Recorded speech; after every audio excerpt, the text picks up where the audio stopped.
Here are 1001 facts about the Roman Empire. Number 1. The Roman Empire lasted over 1,400 years if you count the Byzantine Empire as its continuation. That's longer than most countries have existed. Number 2. Rome wasn't built in a day, but it was supposedly founded by a guy who killed his own brother over a property line. Romulus murdered Remus in 753 BCE because Remus jumped over his wall. Real estate disputes hit different back then. Number 3. Roman soldiers were paid in salt, which is where we get the word salary. If your paycheck feels worthless now, imagine getting literal salt. Number 4. The Roman Republic existed for nearly 500 years before Julius Caesar helped turn it into an empire. Democracy was great until someone decided it wasn't. Number 5. Ancient Romans had a 24-hour clock, but they divided daylight and nighttime into 12 hours, each meaning an hour in summer was longer than an hour in winter. Time was relative before Einstein made it official. Number 6. Purple dye was so expensive in ancient Rome that only emperors could wear it.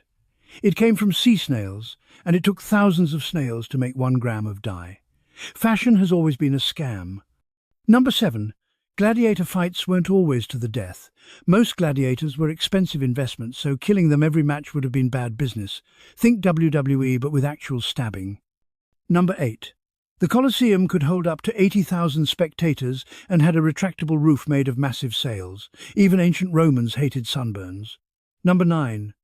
The Colosseum also had a complex underground system of tunnels and elevators to bring animals and fighters into the arena.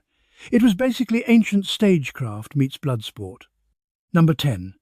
Public executions in the Colosseum sometimes involved forcing criminals to reenact mythological deaths. Imagine getting killed while being forced to cosplay as Icarus. Number 11. Romans held mock naval battles called naumachia, where they'd flood the Colosseum and have actual ships fight, because regular violence wasn't extra enough. Number 12. Emperor Nero allegedly played his lyre while Rome burned in 64 CE. He probably didn't, but the story stuck because everyone already hated him. Number 13. Nero blamed Christians for the Great Fire of Rome and had them executed in brutal public spectacles. This marked the beginning of Christian persecution in the empire. Number 14. Roman concrete is still standing after 2,000 years because it contains a special volcanic ash that actually makes it stronger when exposed to seawater. Modern concrete starts cracking after 50 years. We downgraded. Number 15. The Pantheon in Rome has the world's largest unreinforced concrete dome, and it's been standing since 125 CE. Engineers still study how they built it. Number 16. Romans invented aqueducts that brought fresh water into cities from miles away using only gravity. No pumps, just brilliant engineering and mild obsession with baths. Number 17. Ancient Rome had over 1,000 public fountains and 11 major aqueducts delivering 300 gallons of water per person per day. That's more than most modern cities provide. Number 18. Romans loved their public baths so much that at the empire's peak, Rome had over 800 bathhouses. They were social clubs, gyms, libraries and gossip centres all in one. Number 19. The baths of Caracalla could accommodate 1,600 bathers at once and had heated floors, cold plunge pools, libraries, gardens, and even art galleries. It was ancient Rome's country club. Number 20. Romans used a communal sponge on a stick called a tersorium to clean themselves after using the toilet. They'd rinse it in a channel of running water and leave it for the next person. Hygiene was a group activity, but Rome wasn't just about engineering and questionable bathroom etiquette. Number 21.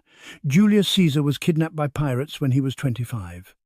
He told them their ransom demand was too low, made them raise it, then came back and crucified them after he was released. Talk about holding a grudge. Number 22. Caesar was stabbed 23 times by a group of senators on March 15, 44 BCE, the Ides of March. Only one wound was fatal. The rest was just theatrics. Number 23. The phrase et tu, Brute probably wasn't Caesar's last words. Ancient sources suggest he said nothing, or possibly spoke in Greek. Shakespeare lied to you. Number 24. Mark Antony gave a famous funeral speech for Caesar that turned public opinion against the assassins. It's one of history's greatest political moves and inspired Shakespeare's Friends, Romans, Countrymen. Number 25. Cleopatra and Mark Antony's love affair was as much political alliance as romance. She needed Rome's military power. He needed Egypt's wealth. Love and war were a package deal. Number 26. Cleopatra wasn't actually Egyptian, she was Greek, part of the Ptolemaic dynasty that ruled Egypt after Alexander the Great's empire split up. She was the first Ptolemaic ruler to actually learn Egyptian. Number 27. Cleopatra spoke 9 languages and was highly educated in mathematics, philosophy and astronomy. But history mostly remembers her for sleeping with powerful men because misogyny is timeless. Number 28. When Octavian, later Augustus, defeated Mark Antony and Cleopatra at the Battle of Actium in 31 BCE, they both committed suicide. Rome absorbed Egypt, and Augustus became the first Roman emperor. Number 29. Augustus ruled for 41 years and transformed Rome from a republic into an empire while claiming he was restoring the republic. Gaslighting on a civilizational scale. Number 30. Augustus created the Praetorian Guard as his personal bodyguard unit. Eventually they became so powerful they started assassinating emperors and auctioning off the throne. Protecting the emperor became optional. Number 31. The Praetorian Guard killed Emperor Caligula, his wife, and his infant daughter in 41 CE, then installed Claudius as emperor. They found him hiding behind a curtain. Number 32. Emperor Caligula allegedly made his horse a senator. It's probably exaggerated propaganda, but it tells you what Romans thought of him. Number 33. Caligula declared war on the sea god Neptune and ordered his soldiers to stab the water and collect seashells as spoils of war. This actually happened. Number 34. Emperor Claudius was considered weak and stuttered, so everyone underestimated him. He ended up being one of Rome's better emperors, conquering Britain and expanding the empire significantly. Number 35. Claudius was likely poisoned by his wife Agrippina, so her son Nero could become emperor. Family dinners were dangerous in ancient Rome. Number 36. Emperor Nero married a man named Sporus in a public ceremony after having him castrated. Rome was weirdly progressive and horrifyingly cruel at the same time. Number 37. Nero kicked his pregnant wife to death, then married another woman who looked like his dead first wife, then married Sporus because he looked like that dead wife.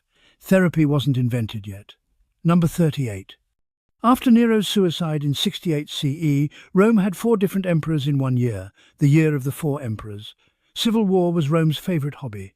Number 39. Emperor Vespasian taxed public urinals and responded to criticism by saying, "Money doesn't stink." Urine was valuable because it was used in tanning leather and cleaning clothes. Number 40. Vespasian started building the Colosseum in 72 CE. He funded it with treasure looted from Jerusalem after crushing a Jewish revolt. The Colosseum is literally built on stolen war spoils. Let's talk about daily life, because Rome wasn't just emperors and warfare. Number 41. Most Romans lived in apartment buildings called insulae that were cramped, prone to fires, and regularly collapsed. The higher your floor, the cheaper your rent, and the greater your chances of dying. Number 42. Rich Romans had underfloor heating called hypercaust, where hot air from furnaces circulated under floors and through walls. Central heating existed 2,000 years ago. Number 43. Romans ate lying down at fancy dinners called convivia. Reclining while eating was a status symbol. Poor people had to sit like peasants. Number 44. At lavish banquets, Romans would gorge themselves, then supposedly vomit in a vomitorium to make room for more food. This is actually a myth. Vomitoriums were just the passageways in amphitheatres. But the gluttony part was real. Number 45. Romans ate dormice as a delicacy. They'd fatten them up in special jars, then roast them with honey and poppy seeds. Rodents were fine dining. Number 46. Garum was Rome's favourite condiment, a fermented fish sauce made from fish guts left to rot in the Sunday. It was incredibly expensive and used on everything. Ancient Rome ran on rotten fish juice. Number 47. Romans didn't have tomatoes, potatoes, corn or chocolate because those came from the Americas. Imagine Italian food without tomatoes. That was Rome. Number 48. Public toilets in Rome seated up to 50 people at once with no dividers. Going to the bathroom was a social event. Privacy was for barbarians. Number 49. Romans used urine to brush their teeth because the ammonia whitened them. Yes, they gargled piss for cosmetic purposes. Number 50. Roman women used lead-based makeup to achieve pale skin, which slowly poisoned them. Beauty standards were literally toxic. Number 51. Roman women used crocodile dung as a contraceptive. It probably didn't work, but it definitely kept people from having sex. Number 52. Divorce in ancient Rome was incredibly easy. You just had to say, "I divorce you," in front of witnesses. No lawyers, no paperwork, just vibes. Number 53. Roman children played with dolls, dice, and a game similar to jacks. Kids have always been kids, even 2,000 years ago. Number 54. Romans believed that if you sneezed, your soul was trying to escape your body. That's why we still say, "bless you." It started as a literal prayer to keep your soul inside. Number 55. The average Roman lived to about 25 years old, but that's misleading. Infant mortality was so high it dragged down the average. If you survived childhood, you could easily live to 60 or 70. Number 56. Romans had a goddess for sewers named Colosseum. They took their plumbing very seriously. Number 57. Before battles, Roman generals would read omens by examining chicken behavior. If the sacred chickens didn't eat, it was a bad sign. Military strategy was partly determined by poultry. Number 58. One Roman admiral threw the sacred chickens overboard when they refused to eat before a naval battle, saying, "If they won't eat, let them drink." He lost the battle spectacularly. Number 59. Romans believed that eagles carried the souls of dead emperors to heaven. When an emperor died, they'd release an eagle from his funeral pyre as proof of his divinity. Number 60. Emperor Vespasian's last words were reportedly, "Oh dear, I think I'm becoming a god." Romans had a sense of humour about their own propaganda. Number 60. 1. The Roman legions were the most disciplined fighting force in ancient history. A single legion contained about 5,000 men organised into cohorts, centuries and units with terrifying efficiency. Number 62. Roman soldiers could march 20 miles a day while carrying 60 pounds of equipment. They built roads, bridges and fortifications wherever they went. The pound soldiers be all. Army was a construction company that occasionally fought wars. Number 63. If a Roman legion showed cowardice, commanders might use decimation. Every 10th soldier was beaten to death by his fellow soldiers. Nothing motivates like murdering 10% of your own troops. Number 64. Roman soldiers were forbidden from marrying while in service, but many had unofficial families anyway. The rule was only lifted in 197 CE by Emperor Septimius Severus. Number 65. When Roman soldiers retired after 25 years of service, they received land grants or a cash pension. The Roman military had better benefits than most modern jobs. Number 66.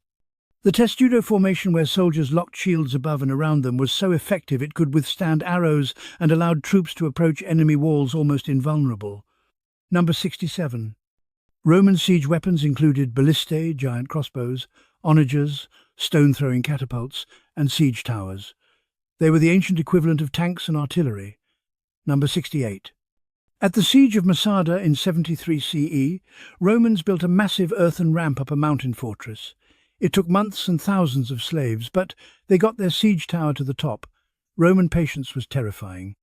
Number 69. The Roman army had mobile hospitals called valetudinaria attached to military camps. They had surgical tools, wards and trained medics. Combat medicine was surprisingly advanced. Number 70. Roman military surgeons could perform amputations, remove arrows and treat wounds with wine as an antiseptic and honey, which has antibacterial properties. They understood infection control without knowing about bacteria. Number 71. The Roman gladius, a short sword designed for stabbing, was so effective it became standard issue for 500 years. Simple, brutal and efficient. Number 72. Roman soldiers wore sandals called caligae with hobnailed soles. They were basically ancient combat boots. Emperor Caligula got his nickname from these because he wore them as a child at military camps. Number 73. The eagle standard, Aquila, was a legion's most sacred possession. Losing it in battle was the ultimate disgrace. Entire military campaigns were launched just to recover lost eagles. Number 74. When the Roman general Crassus was defeated by the Parthians in 53 BCE, legend says they poured molten gold down his throat as punishment for his greed. Richest man in Rome died the richest death. Number 75. Roman legions stationed on Hadrian's Wall in northern Britain left behind birthday party invitations, shopping lists, and letters to family members. The Vindolanda tablets show that soldiers were just people who wanted socks and complained about the weather. Number 76. One Vindolanda tablet is literally a birthday party invitation from one commander's wife to another, saying, "Please come to my birthday party." Even in a war zone, social obligations mattered. Number 77. Hadrian's Wall stretched 73 miles across northern Britain and was built to keep out the barbarian Scots. It took 6 years to build and required 15,000 troops to man it. Number 78. Hadrian's Wall had toilets every mile or so, built into the fortifications. Romans conquered the world but never conquered their need for proper plumbing. Number 79. Emperor Hadrian was obsessed with Greek culture, wore a beard, unusual for Romans, and had a passionate love affair with a young Greek man named Antinous. When Antinous drowned mysteriously, Hadrian deified him and founded a cult in his honor. Number 80. The Romans built over 250,000 miles of roads across their empire. Many are still in use today. All roads lead to Rome wasn't just a saying, it was infrastructure policy. Speaking of infrastructure, let's talk about the engineering marvels that made Rome legendary. Number 81. The Pont du Gard in southern France is a Roman aqueduct bridge that's 160 feet tall and still standing after 2,000 years. It was built without mortar, just precisely cut stones stacked with geometric perfection. Number 82. Roman roads were built in layers, large stones at the bottom, gravel in the middle, and paving stones on top. They were cambered for drainage and lasted centuries. Modern roads crack after one winter. Number 83. Milestones along Roman roads showed the distance to Rome, no matter where you were in the empire. It was the ancient GPS system carved in stone. Number 84. The Romans invented the arch, which allowed them to build structures that could support immense weight and span great distances. Every bridge you've ever driven over owes a debt to Roman engineering. Number 85. The Circus Maximus could hold 250,000 spectators, about a quarter of Rome's population. It was used for chariot racing, and fans were as violent as modern soccer hooligans. Number 86. Chariot racing teams in Rome were organized by color blues, greens, reds and whites. Fans would riot over their teams. In 532 CE in Constantinople, the Nika riots between blues and greens left 30,000 people dead. Number 87. Successful charioteers were celebrities and could become incredibly wealthy. One charioteer named Diocles won 1,462 races and earned 35 million sesterces, the equivalent of billions today. Number 88. Roman chariots had knives attached to the wheels to cut opponents' horses during races. It was NASCAR meets gladiatorial combat on wheels. Number 89. The Cloaca Maxima, Rome's main sewer, is still functioning after 2,500 years. It's large enough to walk through and drains into the Tiber River. Rome's sewage system outlasted Rome itself. Number 90. Romans used lead pipes for plumbing, which some historians think contributed to lead poisoning among the elite. But the water had so much calcium in it that pipes got coated with deposits, probably protecting Romans from most lead exposure. Number 91. Rich Romans had running water in their homes with hot and cold taps. Most people didn't get this luxury again until the 19th century. Number 92. Roman. Apartment buildings had no kitchens because of fire risk. Most Romans ate at taverns and street food stalls called thermopolia. Fast food culture is 2,000 years old. Number 93. Graffiti covered the walls of Pompeii. Insults, love poems, business ads and dick drawings. People have always been exactly the same. Number 94. One piece of Pompeii graffiti reads, "Secundus defecated here. For 2,000 years, everyone has known Secundus took a shit somewhere he shouldn't have." Number 95. Another reads, "Lucilla makes money from her body." Pompeii graffiti was basically ancient Yelp reviews for prostitutes. Number 96. When Mount Vesuvius erupted in 79 CE, it buried Pompeii and Herculaneum under 20 feet of ash in less than 24 hours. The pyroclastic surge reached 500 degrees Fahrenheit and moved at 100 miles per hour. No one stood a chance. Number 97. Pliny the Elder, a Roman writer and naval commander, died trying to rescue people from the eruption. He was last seen calmly taking notes about the volcanic activity. Scientists die the way they lived. Number 98. Pliny the Younger witnessed the eruption and wrote the only eyewitness account that survived. His letters are why we know what happened. He watched his uncle die for science and wrote it all down. Number 99. The victims of Pompeii were preserved as hollow spaces in the ash. In the 1800s, archaeologists poured plaster into these voids and created casts of people in their final moments. You can see their expressions of terror frozen for eternity. Number 100. One Pompeii victim was found in a gladiator barracks with expensive jewellery, suggesting she was a wealthy woman who snuck in to meet her gladiator boyfriend. She literally died for love. Or lust. Probably lust. But while Pompeii burned, the empire kept expanding. Number 101. At its peak in 117 CE under Emperor Trajan, the Roman Empire covered 2 million square miles and controlled an estimated 70 million people, about 21% of the world's population at the time. Number 102. Trajan's column in Rome depicts his conquest of Dacia, modern Romania, in a 625-foot spiral relief sculpture. It's a comic strip carved in marble showing an entire war. Number 103. Trajan was the first Roman emperor born outside Italy. He was from Spain. The empire was becoming truly international. Number 104. Emperor Hadrian, Trajan's successor, spent half his 21-year reign travelling across the empire. He visited Britain, Germany, North Africa, Greece and the Middle East. He was Rome's most hands-on emperor. Number 105. Hadrian's villa outside Rome covered 250 acres and included Greek theatres, Egyptian temples, Roman baths and libraries. It was Disneyland for the culturally pretentious.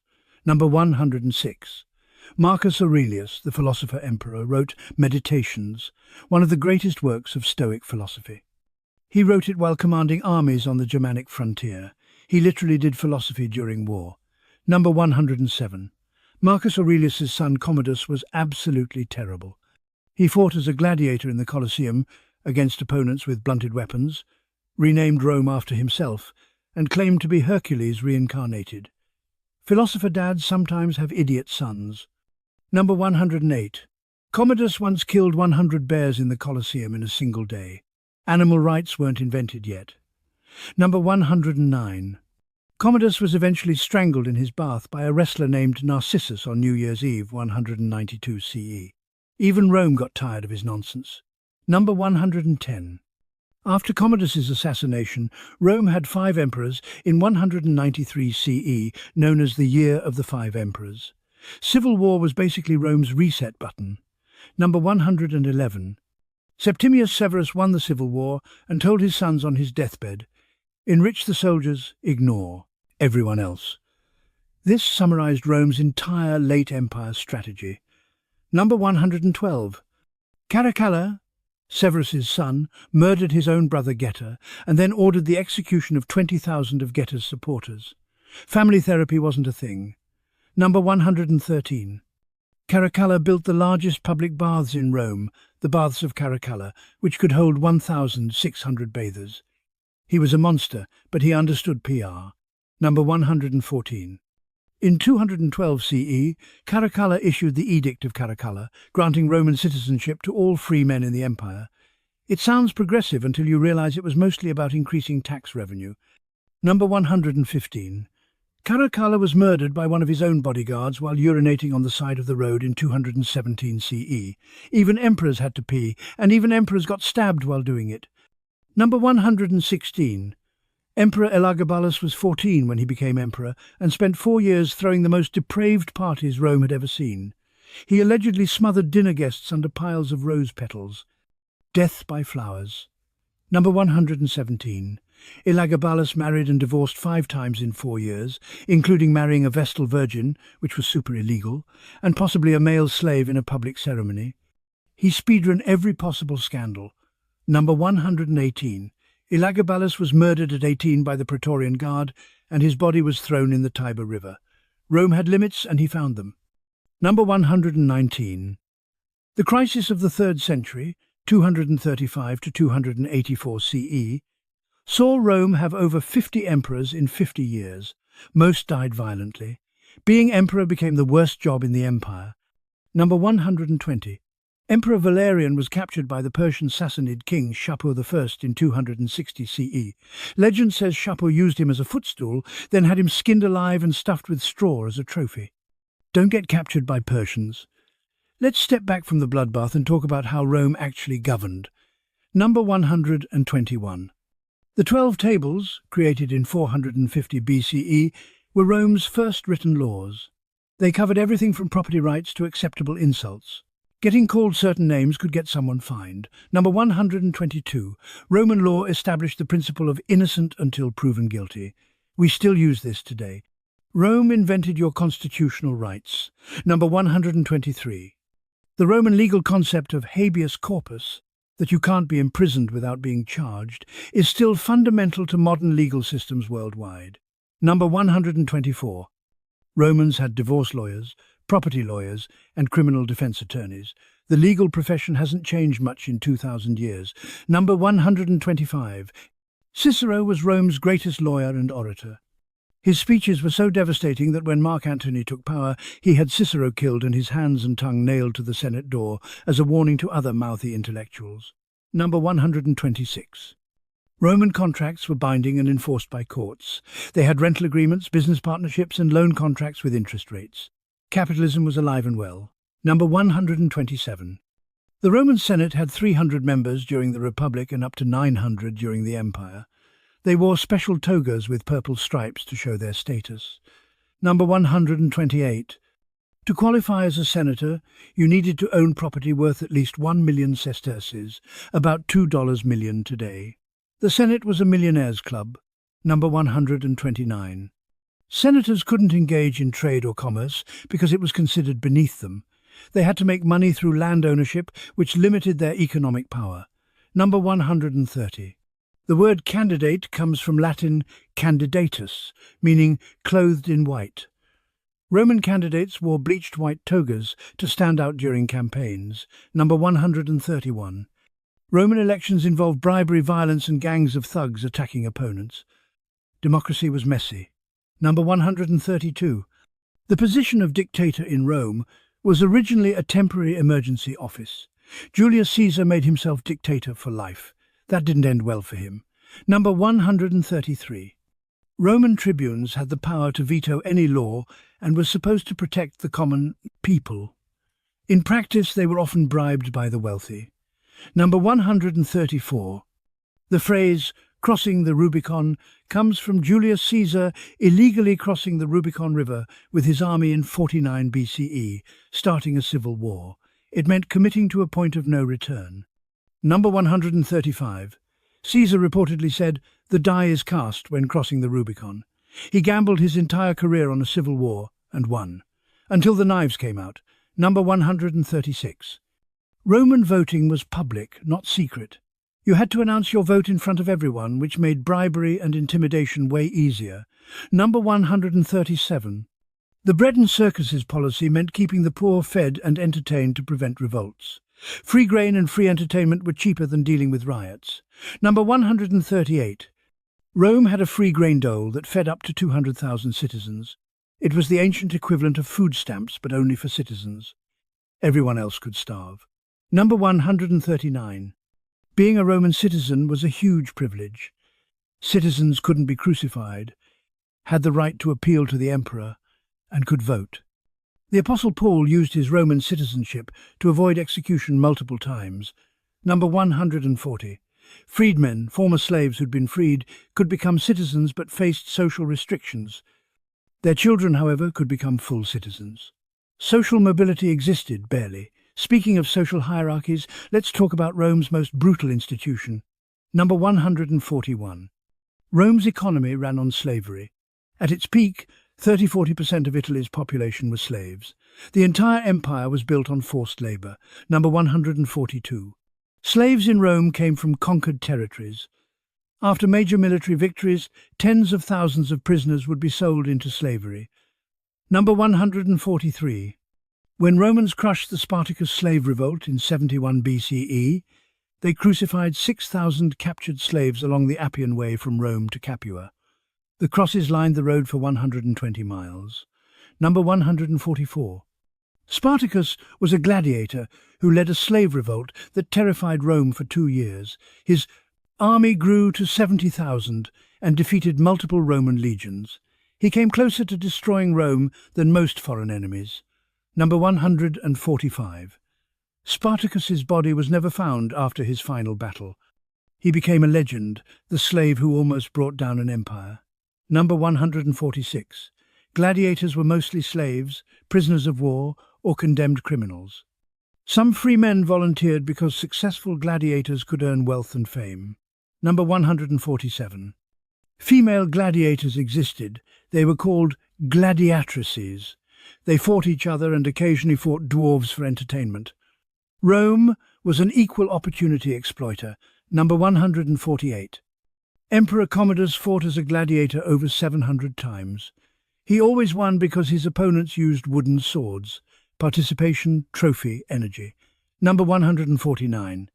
Gladiator blood was considered an aphrodisiac and was sold to women seeking fertility treatments. Drinking warrior blood was apparently sexy. Number 150. Successful gladiators had fan clubs, endorsement deals, and groupies. They were ancient celebrity athletes covered in oil and blood. Number 151. The thumbs up divided by thumbs down gesture for sparing or killing gladiators is probably a myth. Ancient sources are unclear, and the gesture might have been different or not used at all. Hollywood lied again. Number 152. Some gladiators earned their freedom after years of fighting. They'd receive a wooden sword called a rudis as a symbol of their freedom. Then many became trainers because that's all they knew. Number 153. Gladiator schools were called ludi and were like brutal training camps. Gladiators ate high-protein diets, received medical care, and trained constantly. They were expensive investments. Number 154. Retiarii gladiators fought with nets and tridents, dressed as fishermen. Watching a guy with a fishing net fight a guy with a sword was peak Roman entertainment. Number 155. Bestiarii were gladiators who fought wild animals, lions, tigers, bears, elephants. The job description was literally get eaten by exotic wildlife for spectators' enjoyment. Number 156. Rome imported thousands of animals from across the empire for arena games. They used lions from North Africa, bears from Germany, crocodiles from Egypt, and elephants from Africa and India. Number 157. During the Colosseum's opening games in 80 CE, they killed 9,000 animals in 100 days. Conservation wasn't a Roman value. Number 158. North African elephants went extinct partly because Romans kept importing them for games and executions. Rome's entertainment industry caused species extinction. Number 159. Condemned criminals were sometimes executed in elaborate mythological reenactments. You'd be tied to a stake and mauled by a bear while dressed as Orpheus. Death with a narrative. Number 160. Damnatio ad bestias, condemnation to the beasts, was a public execution method where people were torn apart by animals. It was used for the worst criminals and Christians refusing to worship Roman gods. Speaking of gods, let's talk about religion in a civilization that had a deity for literally everything. Number 161. Romans were polytheistic and borrowed most of their gods from Greece. Jupiter equals Zeus, Mars equals Ares, Venus equals Aphrodite. They rebranded the entire Greek pantheon. Number 162. Romans had gods for everything. Doorways, Janus, sewers, Cloacina, beginnings, Janus again, endings, Terminus, and even the act of manuring fields, Sterculius, from the Latin for dung. Number 163. Vestal virgins were priestesses who tended the sacred flame of Vesta. They had to remain virgins for 30 years of service.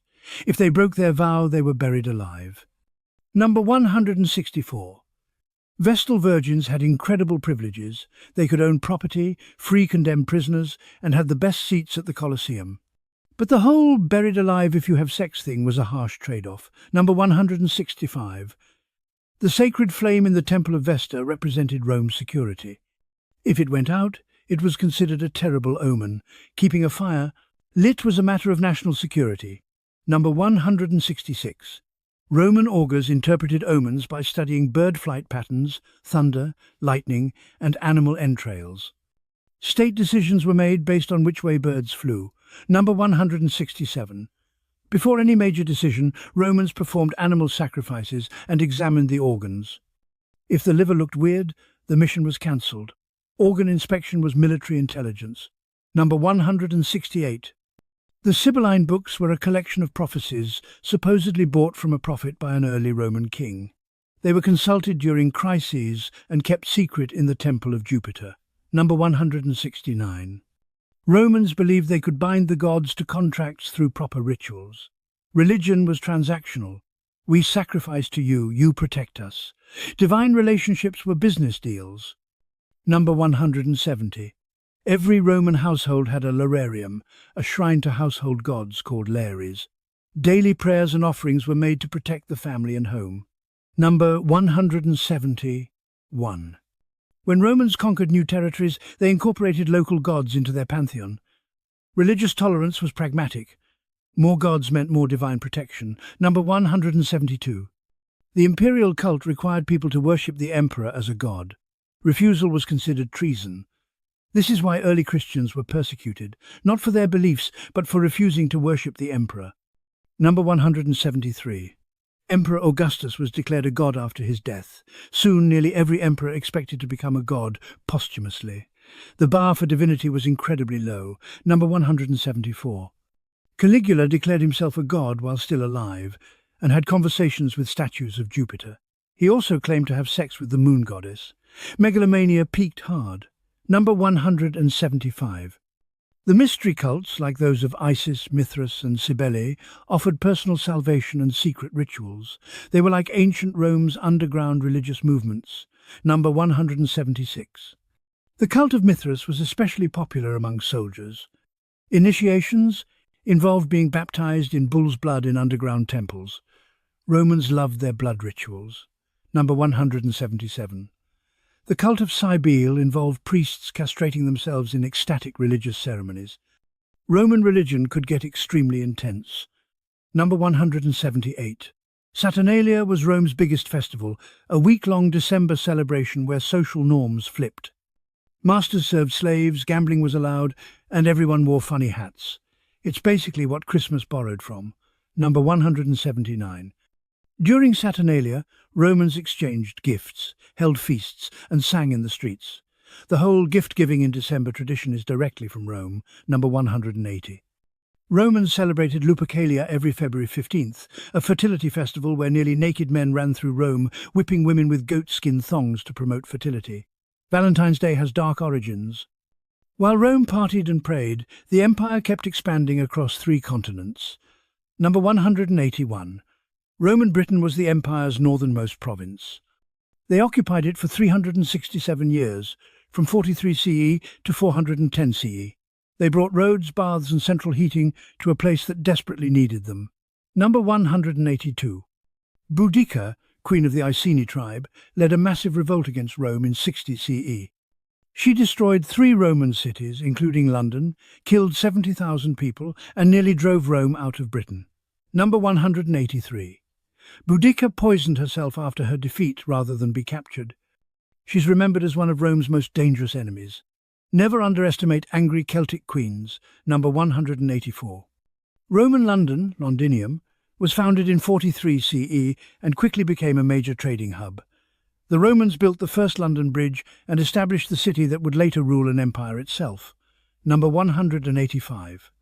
When Romans arrived in Britain, they were shocked to find the locals painting themselves blue and fighting naked. Roman soldiers in miniskirts thought Celts were weird. Number 186. The Roman conquest of Gaul, France, was led by Julius Caesar from 58 to 50 BCE. He documented it in Commentari de Bello Gallico, a military memoir that's still studied today. Number 187. Caesar's genocide in Gaul killed an estimated 1 million people and enslaved another million. He conquered an entire region, committed massive war crimes, and wrote about it like it was a vacation blog. Number 188. The Battle of Alesia in 52 BCE was Caesar's masterpiece. He besieged a Gallic fortress with 80,000 defenders, while simultaneously defending against a 250,000-strong relief army.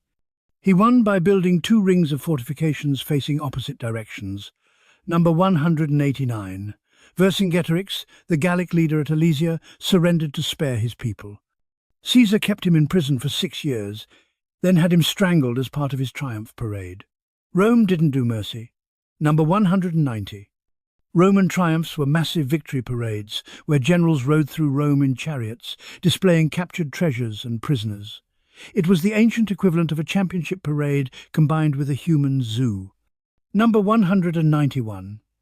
During triumphs, a slave stood behind the general whispering, "Memento mori," remember, you are mortal. This was supposed to prevent hubris. It didn't work. Number 192. Spain was one of Rome's most important provinces, providing gold, silver, and exceptional soldiers. 3 emperors, Trajan, Hadrian, and Marcus Aurelius, had Spanish origins. Number 193. Roman Spain, Hispania, had over 2,000 Roman settlements and mines that produced tons of precious metals. They bled the province dry of resources. Number 194. The Romans brought olive oil production, winemaking, and the Latin language to Spain. Modern Spanish is basically evolved Latin. Number 195. North Africa was Rome's breadbasket. Egypt, Tunisia, and Libya produced massive quantities of grain that fed the empire. When Rome lost North Africa, it starved. Number 196. Carthage was Rome's greatest rival before Rome completely destroyed it in 146 BCE, then salted the earth so nothing would grow. This is probably a myth, but it captures how thoroughly Rome eliminated threats. Number 197. The Punic Wars between Rome and Carthage lasted over 100 years and nearly destroyed Rome multiple times. Hannibal brought war elephants over the Alps and terrorized Italy for 15 years. Number 198. Hannibal won every major battle against Rome but lost the war because Rome refused to surrender. Roman stubbornness was its greatest weapon. Number 199. After defeating Carthage, Rome rebuilt it as a Roman city. Carthage became one of the empire's largest cities and a major center of Christianity. Rome's ultimate victory was erasing Carthage's culture entirely. Number 200. Roman Egypt was the richest province. It produced 1/3 of Rome's grain supply and had a monopoly on papyrus, the ancient equivalent of controlling paper production. Number 201. Alexandria in Egypt was the empire's second largest city and its intellectual center. The Library of Alexandria held hundreds of thousands of scrolls. The ancient internet, destroyed by fires over centuries. Number 202. Cleopatra's Needles, 2 giant obelisks from Egypt, were eventually taken by Rome, then later by Britain and America. Everyone stole Egyptian stuff. Number 203. Romans were obsessed with Egyptian culture. They imported obelisks, mummified cats, and copied Egyptian architectural styles. Cultural appropriation is ancient. Number 204. The province of Judea was a constant headache for Rome. Multiple Jewish revolts kept Rome fighting for centuries. Sometimes winning territory isn't worth it. Number 205. The First Jewish-Roman War, 66 to 73 CE, ended with Rome destroying the Second Temple in Jerusalem and killing or enslaving hundreds of thousands. The Western Wall is all that remains. Number 206. During the Siege of Jerusalem in 70 CE, the historian Josephus, himself a Jewish commander who switched sides, estimated that 1.1 million people died. Ancient sieges were genocidal. Number 207. The Bar Kokhba Revolt, 132 to 135 CE, was the Jews' final major rebellion against Rome. Emperor Hadrian crushed it brutally and banned Jews from Jerusalem. The aftermath scattered the Jewish diaspora across the empire. Number 208. Hadrian renamed Jerusalem Aelia Capitolina and Judea Syria Palestina to erase Jewish identity from the region. Cultural genocide through rebranding. Number 209. Romans fought Parthia, Persia, for centuries over control of the Middle East. Neither side ever won decisively. The eastern frontier was a permanent war zone. Number 210. The Parthians invented the Parthian shot, turning in the saddle to shoot arrows while retreating on horseback. They were master archers and cavalry warriors who consistently frustrated Roman legions. Back in Rome, while armies conquered borders, daily life continued in all its strange glory. Number 211. Romans ate 3 meals: ientaculum, breakfast; prandium, lunch; and cena, dinner. Dinner was the main meal and could last hours. Number 212. Breakfast was usually bread dipped in wine or olive oil. Romans started drinking wine at dawn. Alcoholism was just morning routine. Number 213. Romans watered down their wine because drinking it straight was considered barbaric. They also added honey, herbs and spices, ancient craft cocktails. Number 214. Posca was a drink made from watered-down sour wine mixed with herbs. It was the standard drink for soldiers and the poor. Even Jesus was supposedly offered Posca on the cross. Number 215. Romans sweetened food with honey because sugar wasn't available. They also used defrutum, grape juice boiled down in lead pots, which probably poisoned people. Number 216. Wealthy Romans had elaborate dinner parties with multiple courses, appetizers, main dishes, and desserts. Social status was measured by how fancy your dinners were. Number 217. At banquets, entertainment included musicians, dancers, acrobats, and sometimes gladiatorial fights. Dinner and a show, literally. Number 218. Romans ate flamingo tongues, peacock brains, and dormice rolled in honey as delicacies. Weird food was a status symbol. Number 219. The poet Horace wrote about a dinner guest who brought his own napkin to wrap up food to take home. Even ancient Romans had that one friend. Number 220. Table manners were different. Romans ate with their hands and threw scraps on the floor for servants and dogs to clean up. Plates were just suggestions. Number 221. Slaves served elaborate meals while standing. Being a waiter has always been exhausting. Number 222. After dinner, Romans played board games, dice games, and gambling games. Gambling was technically illegal but universally practiced. Romans loved breaking their own rules. Number 223. Ludus Latrunculorum was a strategy board game similar to chess. Romans were playing tactical games 1,500 years before chess reached Europe. Number 224. Romans bet on everything: dice games, chariot races, gladiator fights, and even animal fights. Gambling addiction is timeless. Number 225. Prostitution was legal and taxed in Rome. There were registered brothels throughout the city, especially near the Circus Maximus and theatres.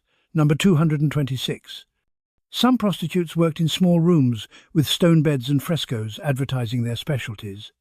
Ancient Yelp reviews painted on walls. Number 227. Male prostitutes were also common and accepted. Romans cared more about social status than gender when it came to sex. Being the penetrator was fine. Being penetrated, for citizens, was shameful. Number 228. Romans had different Latin words for sexual roles, and status depended on position, not gender. Roman sexuality was complicated. Number 229.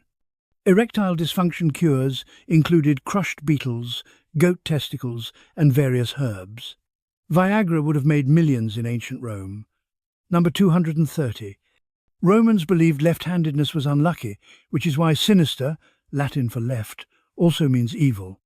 Left-handed people got discriminated against for 2,000 years because of linguistic coincidence. Number 231. Romans wore togas for formal occasions, but tunics for everyday wear. Togas were hot, heavy, and impractical. They were ancient business suits, uncomfortable but necessary. Number 232. Only Roman citizens could wear togas. It was a visual marker of status. Foreigners and slaves wore other clothing. Number 233. Women wore stolas, long dresses with belts. Fashion changed slowly in Rome, and clothing indicated class, status, and marital position. Number 234. Wealthy Romans wore silk imported from China via the Silk Road. Silk cost its weight in gold and was considered scandalously transparent. Romans paid fortunes to wear see-through clothes. Number 235. The Silk Road connected Rome to China, though they never met directly. Romans called China Serica, land of silk, and had no idea where it actually was. Number 236. Chinese records mention Da Qin, Great Qin, their name for Rome. The two greatest empires of the ancient world knew of each other, but never made contact. Number 237. Roman trade routes stretched from Britain to India. Roman coins have been found in Vietnam. Ancient globalization was more extensive than most people realize. Number 238. Pepper was so valuable in Rome it was used as currency. When Alaric the Goth besieged Rome in 410 CE, part of his ransom demand was 3,000 pounds of pepper. Number 239. Romans imported exotic animals, spices, jewels, and slaves from across 3 continents. The empire was built on international trade and exploitation. Number 240. Roman merchants formed guilds called collegia that regulated trade, set prices, and protected business interests. Labor unions existed 2,000 years ago. Trade made Rome wealthy, but culture made it legendary. Number 241. Virgil's Aeneid is Rome's national epic, telling how Aeneas fled Troy and founded the Roman people. It's propaganda written to glorify Augustus, but it's beautifully written propaganda. Number 242. Ovid's Metamorphoses retells Greek and Roman myths and is still one of the most influential works of literature. Every myth you know probably came from Ovid. Number 243. Ovid was exiled by Augustus to a remote town on the Black Sea for writing erotic poetry and knowing something he shouldn't have. We still don't know what he knew. Roman gossip died with him. Number 244. Catullus wrote passionate love poetry to a woman he called Lesbia, who was probably a married aristocrat. His poems alternate between tender devotion and calling her names. Roman breakups were messy. Number 245. Horace wrote that Carpe diem, seize the day, because life is short and death is certain. Romans invented YOLO. Number 246. Seneca was a Stoic philosopher who wrote about virtue, mortality, and self-control while being one of Rome's richest men and advising Emperor Nero.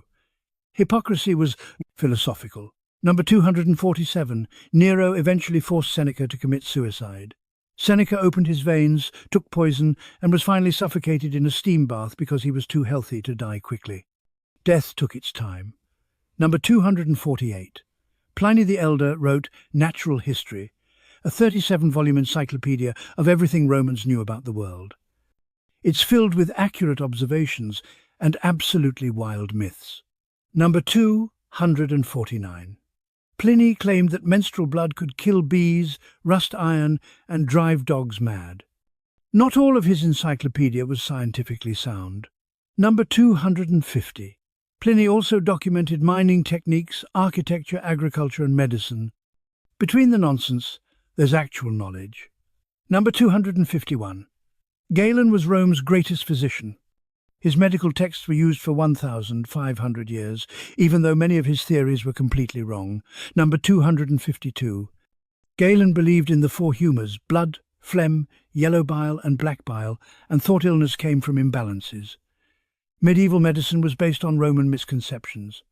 Number 253. Roman doctors performed cataract surgery, amputations, and caesarean sections. Surgical tools from Pompeii look disturbingly similar to modern instruments. Number 254. Anesthesia was achieved with opium, mandrake root, and alcohol. Romans got patients drunk and drugged before cutting them open. It wasn't great, but it was something. Number 255. Contraception methods included olive oil, honey, and cedar resin inserted before sex. They also used crocodile dung and mercury. Some methods were better than others. Number 256. Romans knew of abortion and used herbs like silphium to induce miscarriages. Silphium was so popular it went extinct from overharvesting. Number 257. The extinct plant silphium was shown on Cyrenaican coins and was worth its weight in silver. Ancient birth control was big business. Number 258. Roman libraries were public institutions. The Library of Trajan in Rome could hold thousands of scrolls and was free to use. Public libraries are Roman innovations. Number 259. Books were handwritten scrolls made from papyrus or parchment. There were no page numbers, tables of contents, or indexes. Research was exhausting. Number 260. Romans read aloud even when alone. Silent reading was considered weird and suspicious. Emperor Augustus supposedly practiced silent reading, which amazed people. Number 261. Scribes copied books by hand, and wealthy Romans had personal libraries with thousands of scrolls. Book collecting was a status symbol. Number 262. The playwright Terence was a freed slave from North Africa who became one of Rome's greatest comedians. Social mobility through entertainment was possible. Number 263. Roman comedy involved slapstick, sexual innuendo, and making fun of the wealthy. The more things change, the more they stay the same. Number 264. Roman theatres seated thousands and had excellent acoustics. The theatre of Marcellus in Rome seated 20,000 people and is still partially standing. Number 265. Actors in Rome were mostly slaves or freedmen and had low social status, but popular ones became wealthy. Celebrity has always been complicated. Number 266. Roman plays had musical accompaniment using flutes, lyres and percussion. Ancient theatre was basically musical theatre. Number 267. Pantomime performances involved masked dancers acting out mythological stories without speaking. Silent film has ancient roots. Number 268. Roman audiences were rowdy. They cheered, booed, threw things and rioted if they didn't like a performance. Theatre reviews were immediate and physical. Number 269. Admission to theatres and the Colosseum was usually free because the state wanted to keep the masses entertained. Bread and circuses, remember? Number 270. The wealthy sponsored games and shows as political advertisements. Putting on a good show could win you elections, campaign financing through violence and entertainment. But Rome wasn't just culture and carnage, it was also an economic powerhouse. Number 271. Rome invented corporations. Companies could own property, make contracts, and exist beyond their founders' lifetimes. Capitalism started early. Number 272. Roman currency was remarkably stable for centuries. The denarius was trusted from Britain to Egypt. Economic stability made trade possible. Number 273. Coins featured emperors' faces as propaganda. Every transaction reminded you who was in charge. Money was political advertising. Number 274. Romans had banks called argentari that accepted deposits, made loans and facilitated transactions. Banking is 2,000 years old. Number 275. Moneylenders charged interest rates between 4–12% annually. Usury laws existed but were often ignored. Predatory lending has ancient roots. Number 276. Wealthy Romans diversified investments across land, shipping, loans and businesses. Portfolio management strategies are timeless. Number 277. The wealthiest Roman, Marcus Licinius Crassus, made his fortune through a private fire brigade. His men would show up to fires and negotiate prices before putting them out. Extortion as a business model. Number 278. Crassus also made money buying properties during proscriptions, when political enemies were executed and their properties seized. He profited from death lists. Number 279. Crassus died trying to conquer Parthia. Legend says the Parthians poured molten gold down his throat after capturing him. Greed killed literally and metaphorically. Number 280. Roman shipping was massive.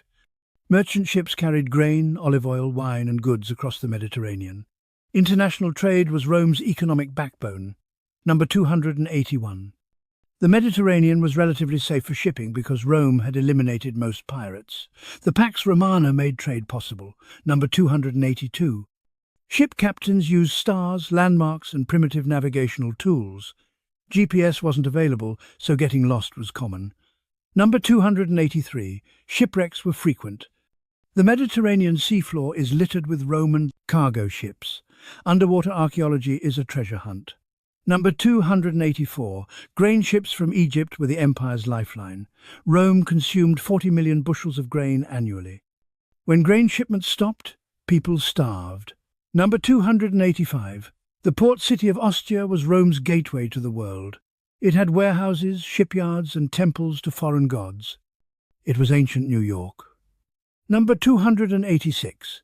Lighthouses guided ships into harbours. The Pharos of Alexandria was one of the 7 wonders of the ancient world and stood over 300 feet tall. Number 287. Romans built harbours with concrete piers that set underwater. They invented marine concrete 2,000 years before modern engineering. Number 288. Merchants formed trade associations that set prices, resolved disputes, and protected members. Supply chain management is ancient. Number 289. Tariffs and customs duties funded the empire. Tax collectors were hated but essential. Rome ran on taxation. Number 290. Tax farmers, publicani, bid for the right to collect taxes in provinces, then collected as much as possible and kept the difference. Incentivizing corruption was official policy. Number 291. Census data determined tax obligations. The census wasn't just for counting people, it was for extracting money. Number 292. Romans paid taxes on land, sales, inheritance, and manumission, freeing slaves. The government monetized everything. Number 293. The 5% inheritance tax was deeply unpopular, but funded the military. Death and taxes indeed. Number 294. Auctions were common for selling property, slaves, and war plunder.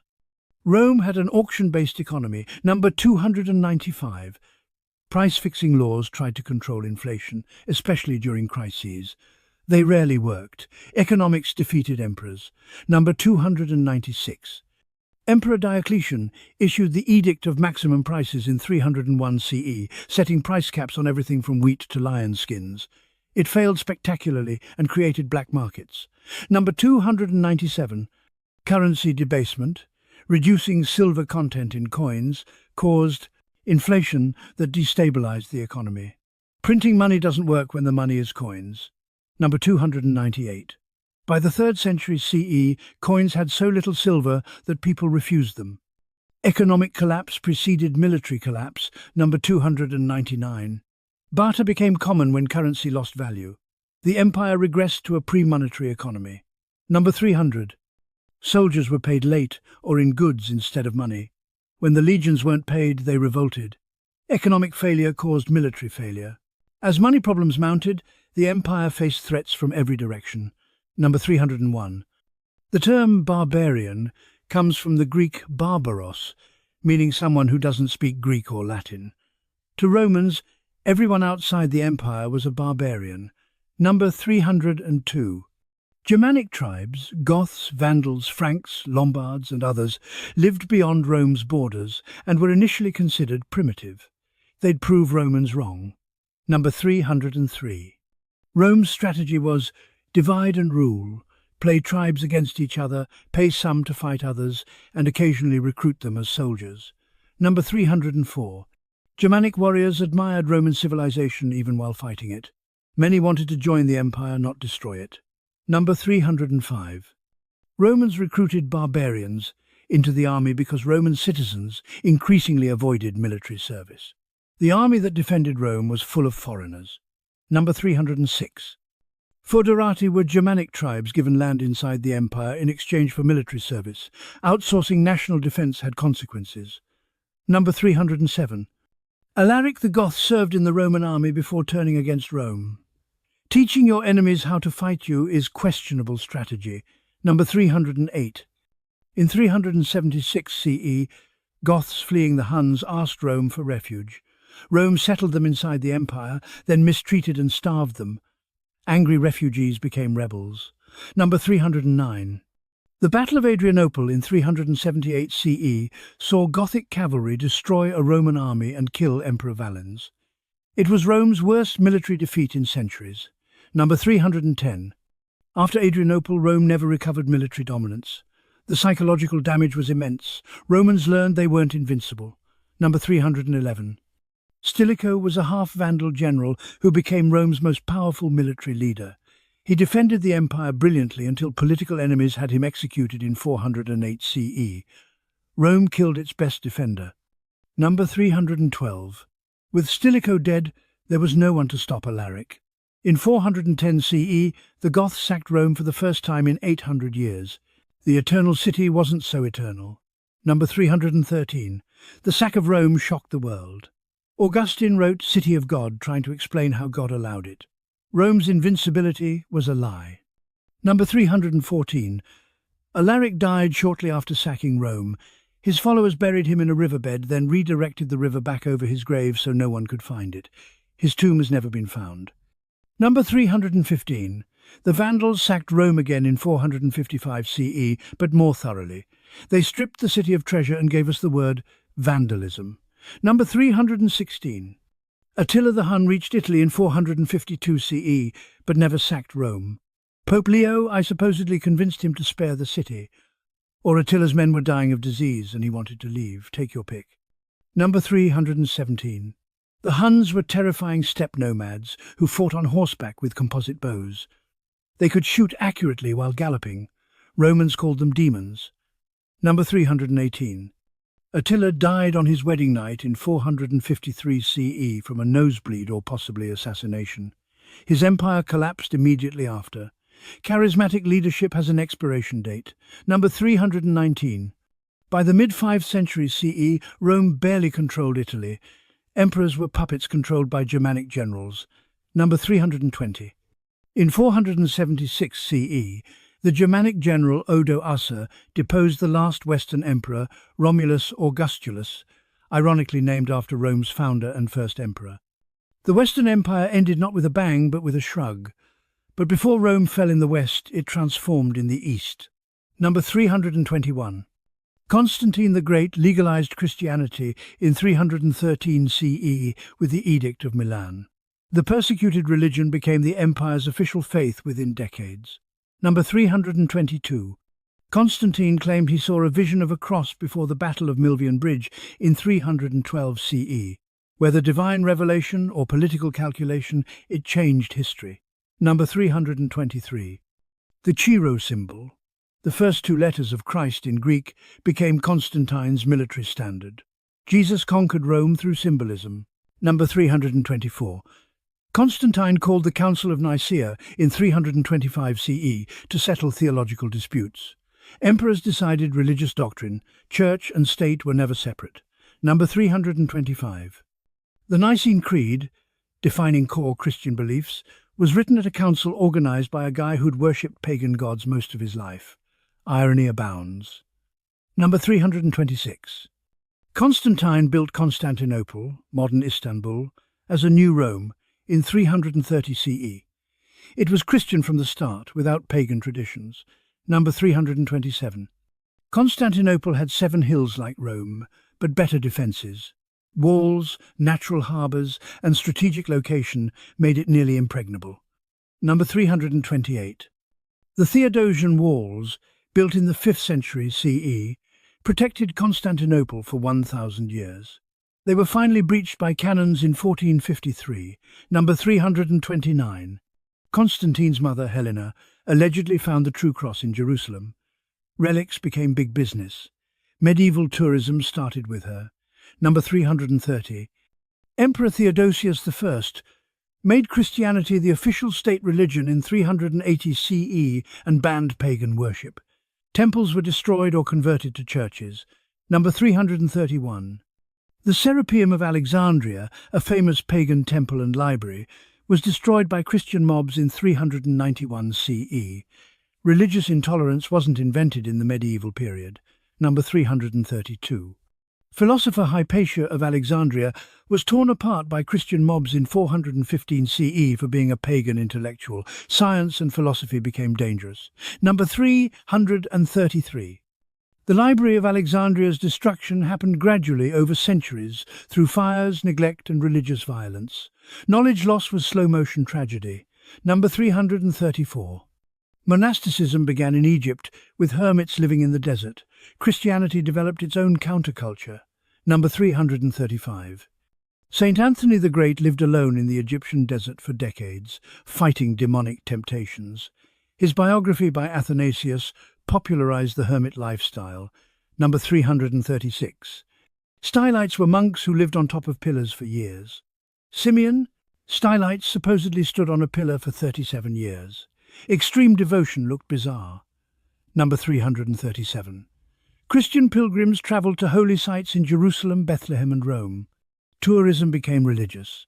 Number 338. Rome's catacombs, underground burial tunnels, became holy sites because early Christians and martyrs were buried there. Death tourism thrived. Number 339. Martyrdom accounts were wildly popular. Stories of saints being boiled, burned and beheaded became Christian entertainment. Blood and virtue sold well. Number 340. The cult of saints replaced pagan gods.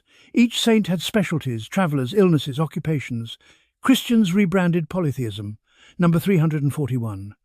Relics, bones, hair, clothing of saints were believed to perform miracles.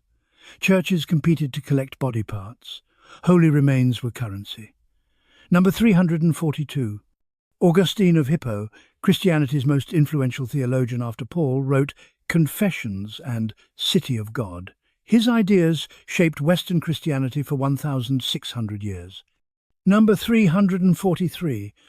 Augustine believed in original sin, predestination, and that unbaptized babies went to hell. Christian theology got dark. Number 344. Jerome translated the Bible into Latin, the Vulgate translation, making scripture accessible to Latin speakers. It was the standard Bible for 1,000 years. Number 345. Disagreements over Christ's nature caused theological wars. Was he fully divine? Fully human? Both? The Christological debates were vicious. Number 346.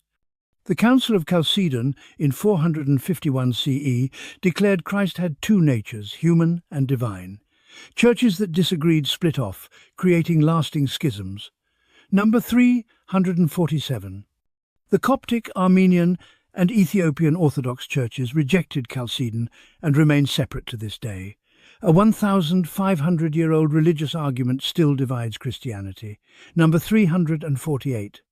Arianism, the belief that Jesus was subordinate to God, was declared heresy.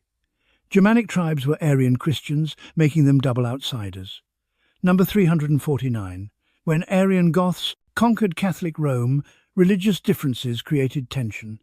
Rome was conquered by heretics, adding insult to injury. Number 350. Byzantine emperors saw themselves as God's representatives on earth. Caesaropapism, combining political and religious authority, defined the Eastern Empire. While Christianity transformed Rome, the empire struggled to survive. Number 351. The crisis of the 3rd century nearly destroyed Rome. Between 235 to 284 CE, over 50 emperors ruled, most dying violently. Chaos was normal. Number 352. Barbarian invasions, civil wars, plague and economic collapse hit simultaneously. Rome was dying from multiple infections. Number 353. The plague of Cyprian, 249 to 262 CE, killed 5,000 people daily in Rome at its peak. Disease devastated cities already weakened by war. Number 354. Soldiers looted the cities they were supposed to protect. When the army wasn't paid, they took what they wanted. Number 355. Emperors lasted months before being killed by their own troops. Leadership became a death sentence. Number 356. Diocletian ended the crisis by creating the Tetrarchy, 4 co-emperors ruling different regions. Splitting power stabilized Rome temporarily. Number 357. Diocletian divided the empire into 2 halves, east and west, each with a senior emperor, Augustus, and a junior emperor, Caesar. Power sharing worked until it didn't. Number 358.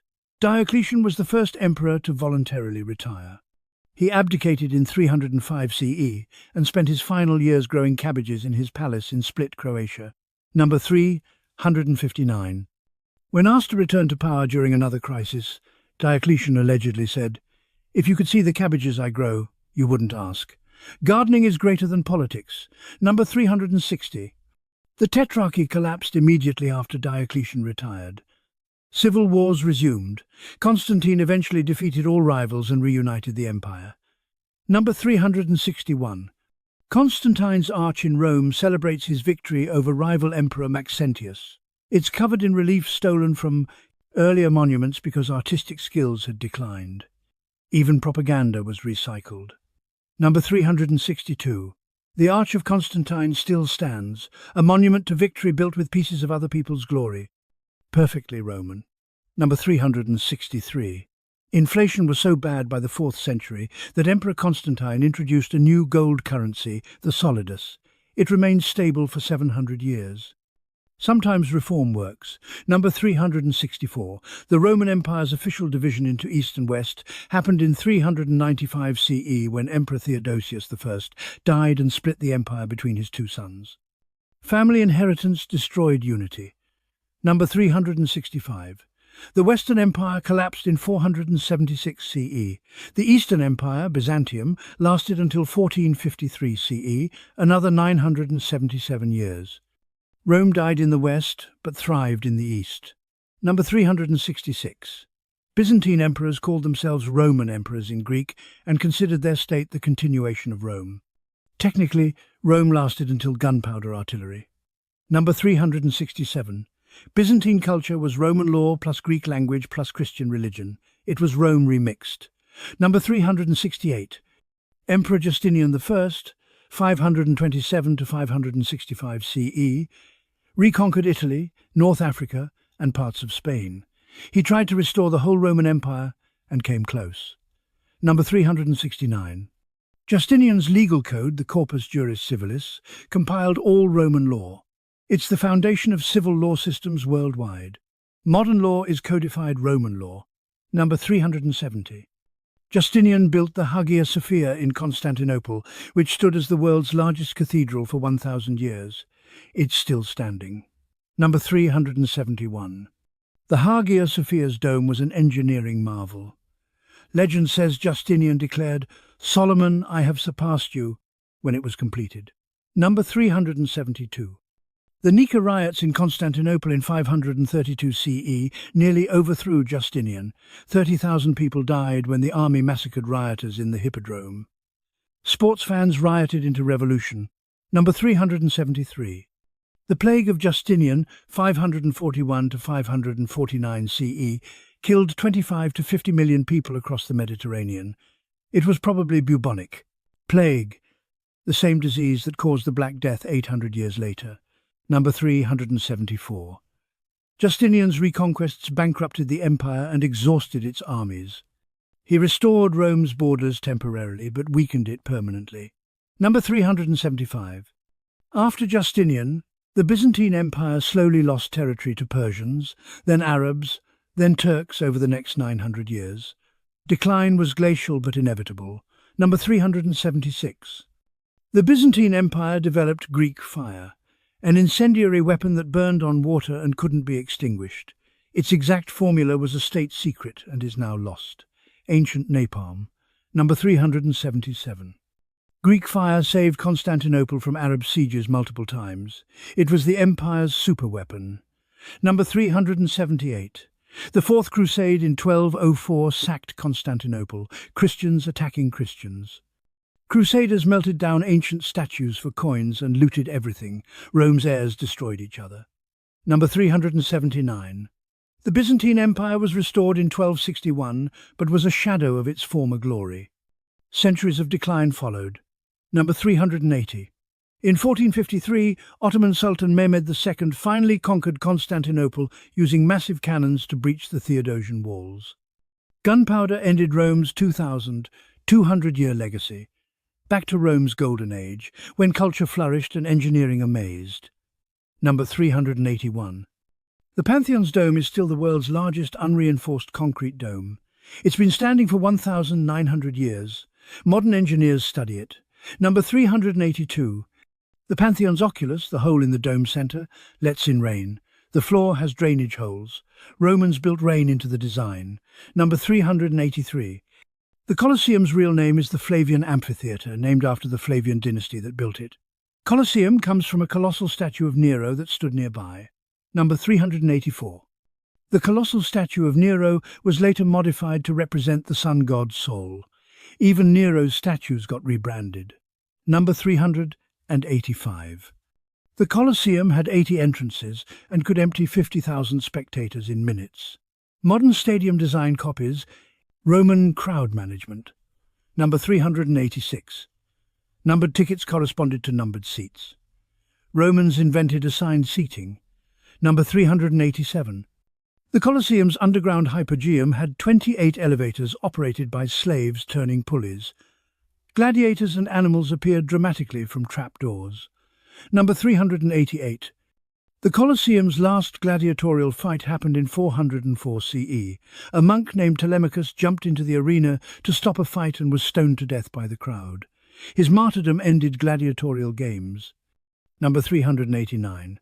Animal hunts in the Colosseum continued until 523 CE, decades after gladiatorial combat ended. Killing animals was less controversial than killing people. Number 390. The Colosseum was damaged by earthquakes, stone robbers, and neglect. For centuries it was a quarry. Renaissance Rome was partly built from Colosseum stones. Number 391. The Catholic Church declared the Colosseum a sacred site in the 18th century because Christian martyrs died there, though evidence is limited. Tourism saved it from complete destruction. Number 392.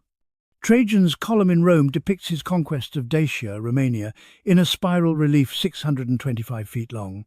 It's a graphic novel carved in marble. Number 393. Trajan's ashes were placed inside the column's base, the only emperor buried inside Rome's city limits. Rules were for other people. Number 394. The column stood in Trajan's Forum, which was ancient Rome's largest public square, filled with libraries, markets and monuments. It was Times Square meets the National Mall. Number 395.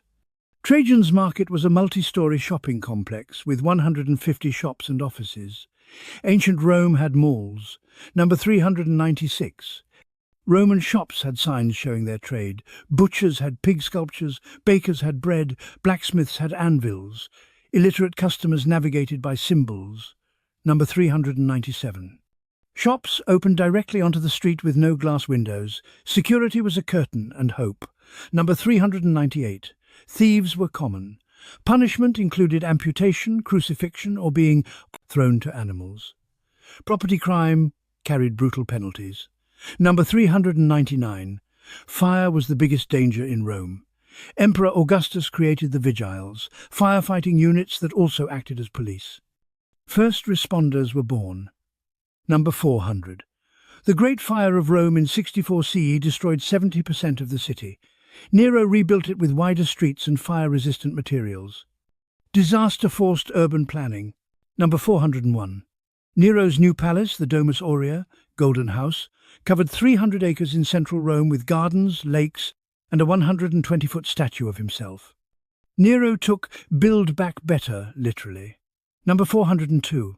The Domus Aurea had a rotating dining room ceiling that dropped rose petals and perfume on guests. Engineering served hedonism.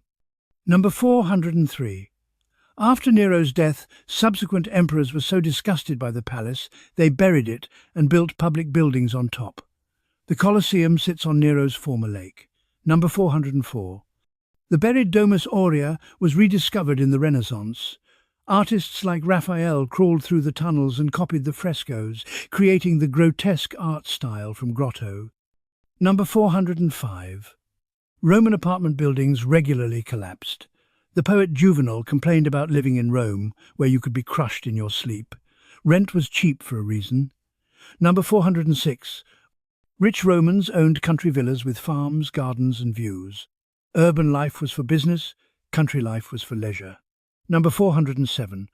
Pliny the Younger described his villa in loving detail in letters. It had hot baths, cold baths, rooms for different seasons and perfect views. Roman rich people loved talking about real estate. Number 408. Hadrian's villa near Tivoli covered 250 acres with theatres, libraries, baths and pools designed to evoke places Hadrian visited. It was ancient Epcot. Number 409. The Maritime Theatre in Hadrian's villa was an island house surrounded by a moat. Hadrian could retreat there and literally pull up the drawbridge. Ultimate introversion. Number 410. Roman gardens had fountains, statues, topiary, and geometric layouts. Landscape architecture was refined. Number 411. Wealthy Romans collected Greek statues like modern billionaires collect art. Cultural appreciation through theft. Number 412. Roman copies of Greek sculptures are often the only surviving versions because the original bronzes were melted down centuries ago. Rome preserved Greek art by plagiarizing it. Number 413. Portrait busts were realistic, showing warts, wrinkles and imperfections. Romans valued honesty in art, or at least the appearance of honesty. Number 414. Death masks were made from wax impressions of the deceased's face. Wealthy families displayed ancestral masks during funerals. Number 415. Funeral processions involved hired mourners, musicians and actors wearing ancestors' death masks reenacting their lives. Funerals were performances. Number 416. Cremation was common, with ashes placed in urns and stored in family tombs. The wealthy built elaborate mausoleums along roads. Number 417. Tomb inscriptions often included the phrase DM, dis manibus, to the spirits of the dead. Even death had formalities. Number 418. Some tombs had dining rooms where families could eat meals with their dead relatives. Ancestor worship was literal dinner parties. Number 419.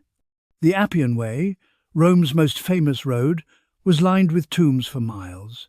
Travellers were constantly reminded of mortality. Number 420.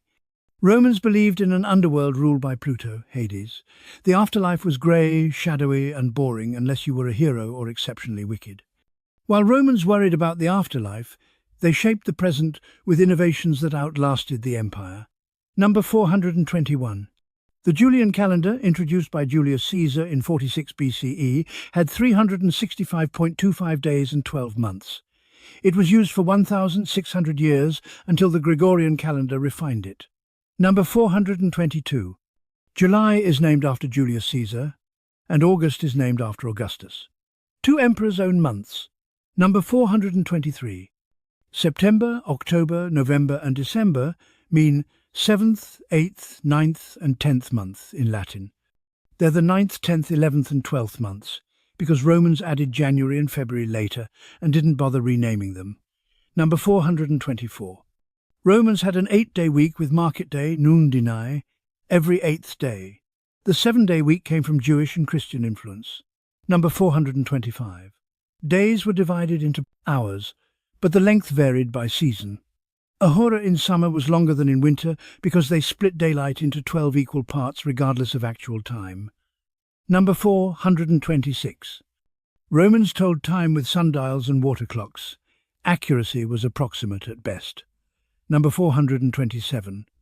Public sundials were common in forums and bathhouses. Time was communal property. Number 428. Lawyers were given limited time to speak in court, measured by water clocks. Running out of water meant running out of time. Time limits existed to stop lawyers from talking forever. Number 429. The Roman numeral system had no zero. Romans understood nothingness philosophically, but didn't represent it mathematically. Number 430. Roman numerals made multiplication and division incredibly difficult. Advanced math was a nightmare. Number 431. Despite numerical limitations, Romans excelled at practical engineering and surveying. You don't need calculus to build an aqueduct.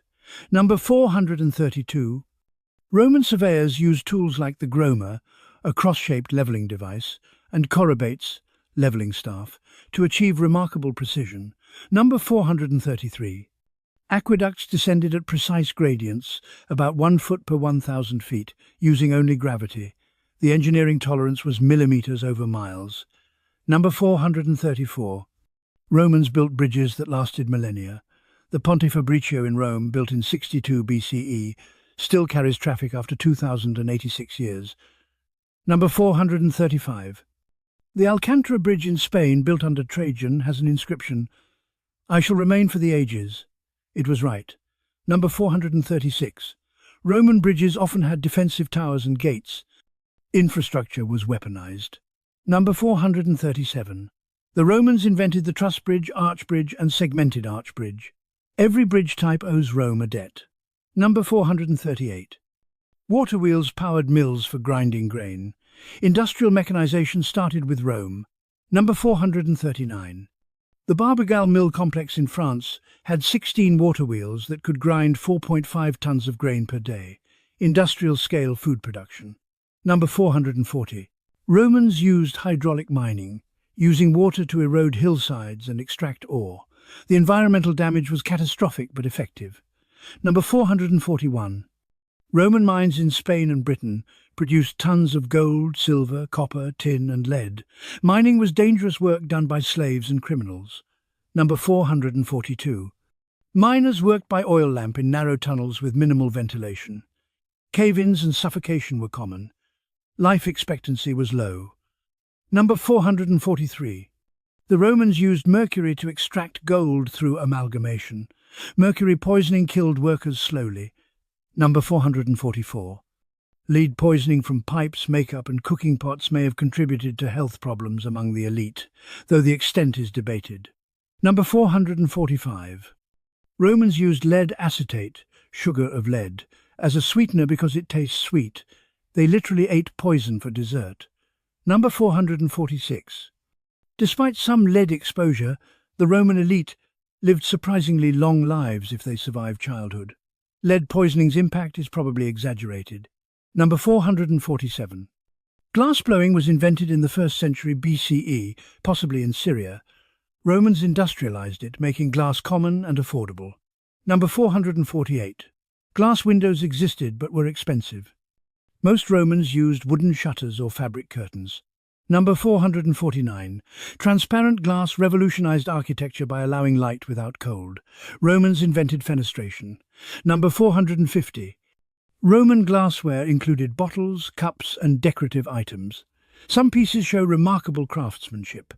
Number 451. The Portland vase, a Roman cameo glass vase from the 1st century CE, is a masterpiece of glassmaking. It's in the British Museum because of course it is. Number 452. Romans made perfumes, cosmetics and soaps. Personal hygiene was big business. Number 453. Roman soap was made from animal fat and wood ash, lye. It worked but wasn't gentle. Number 454. Perfumes covered body odor since bathing, while frequent for the rich, wasn't universal. Smell masking was essential. Number 455. The cosmetics. Industry sold rouge, eyeshadow, lipstick and skin creams. Beauty standards were enforced through commerce. Number 456. Roman women plucked eyebrows, removed body hair and bleached or dyed their hair. Beauty was work. Number 457. Wigs made from human hair, often from slaves, were fashionable. Hair trade thrived. Number 458. Blonde hair was exotic and desirable. Roman women used saffron, wood ash and even pigeon dung to lighten their hair. Blondes had more fun and more chemicals. Number 459. Baldness remedies included bear grease, eel fat and pulverized mice. None of them worked. Number 460. Julius Caesar wore a laurel wreath to hide his baldness. Insecurity transcends centuries. From personal vanity to military might, Rome was always a work in progress. Number 461. Roman military tactics emphasized discipline, formation and coordination over individual heroics. Teamwork made Rome invincible. Number 462.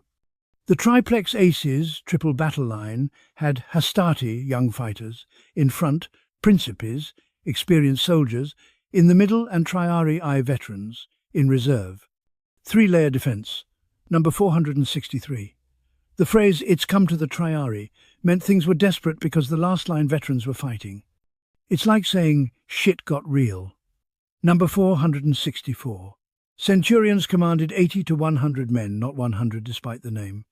They were promoted from the ranks and were Rome's backbone. Number 465. Centurions wore their plumes sideways so soldiers could spot them in battle.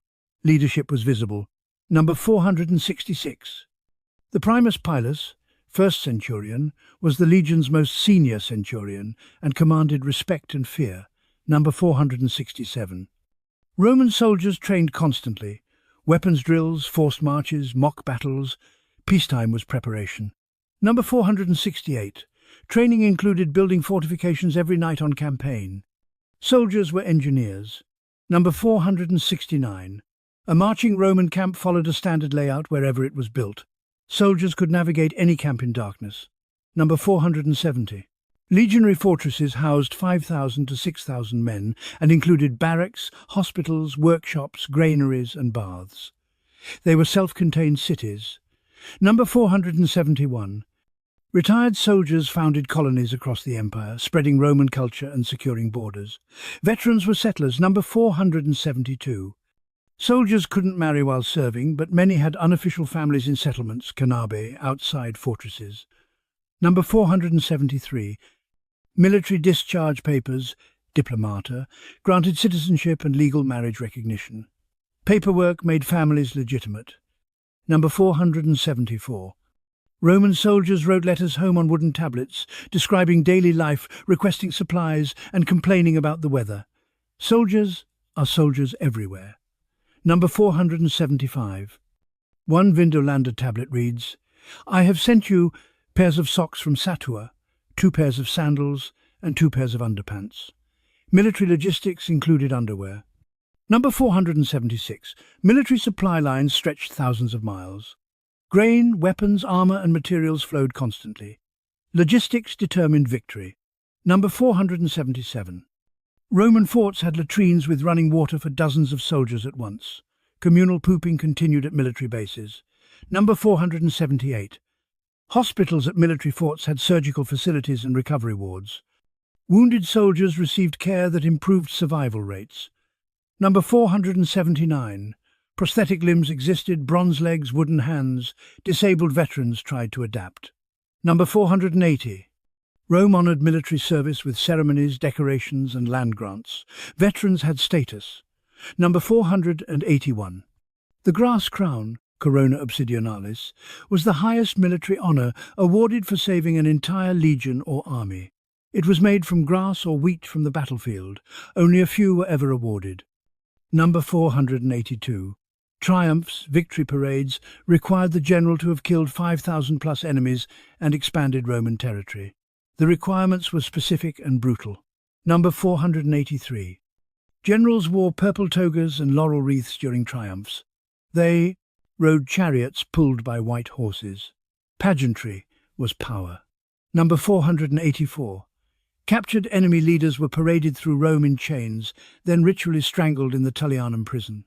Triumphs ended with execution. Number 485. The Tullianum, Mamertine prison, held high-profile prisoners like Vercingetorix and allegedly St. Peter.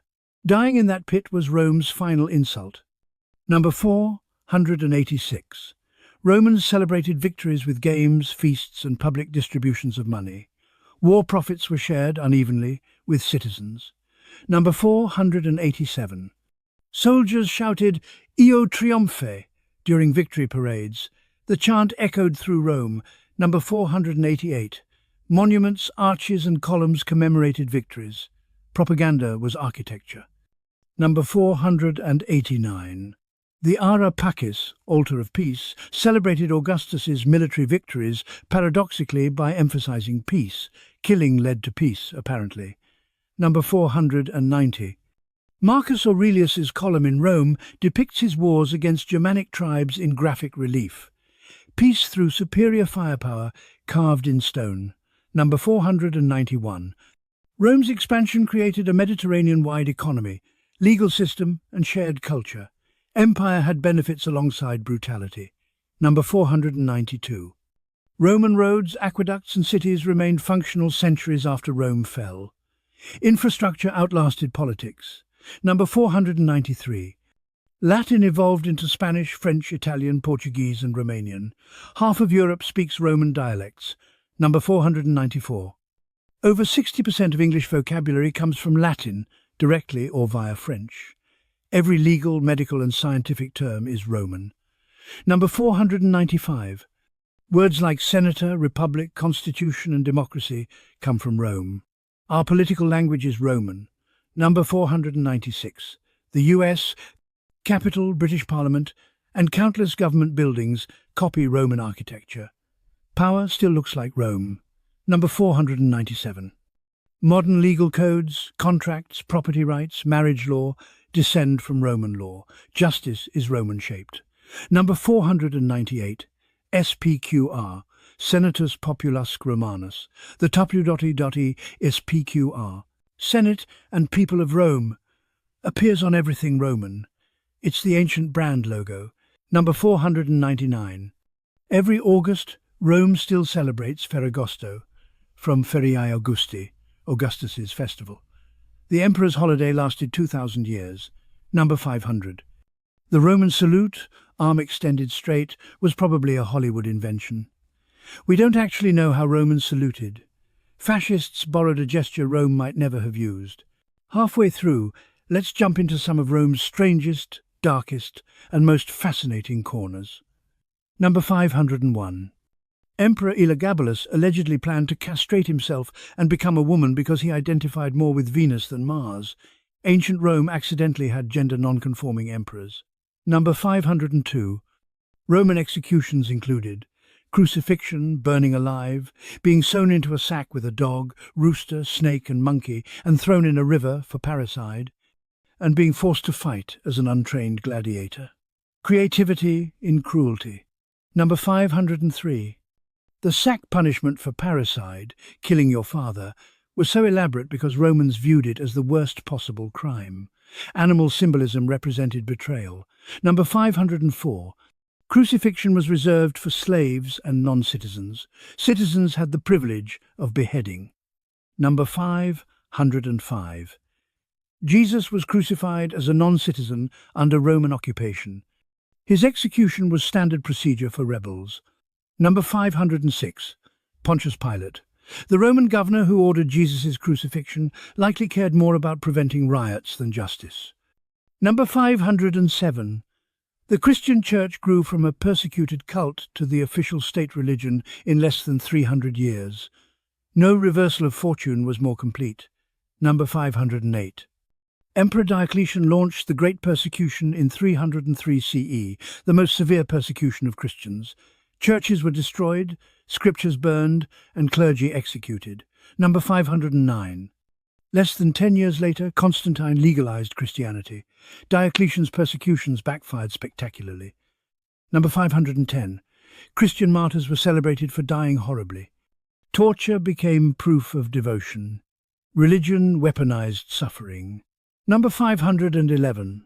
The Acts of the Martyrs described saints being tortured in lurid detail. These were popular reading. Ancient torture porn. Number 512. Relics of martyrs became incredibly valuable. Body parts of saints were worth fortunes.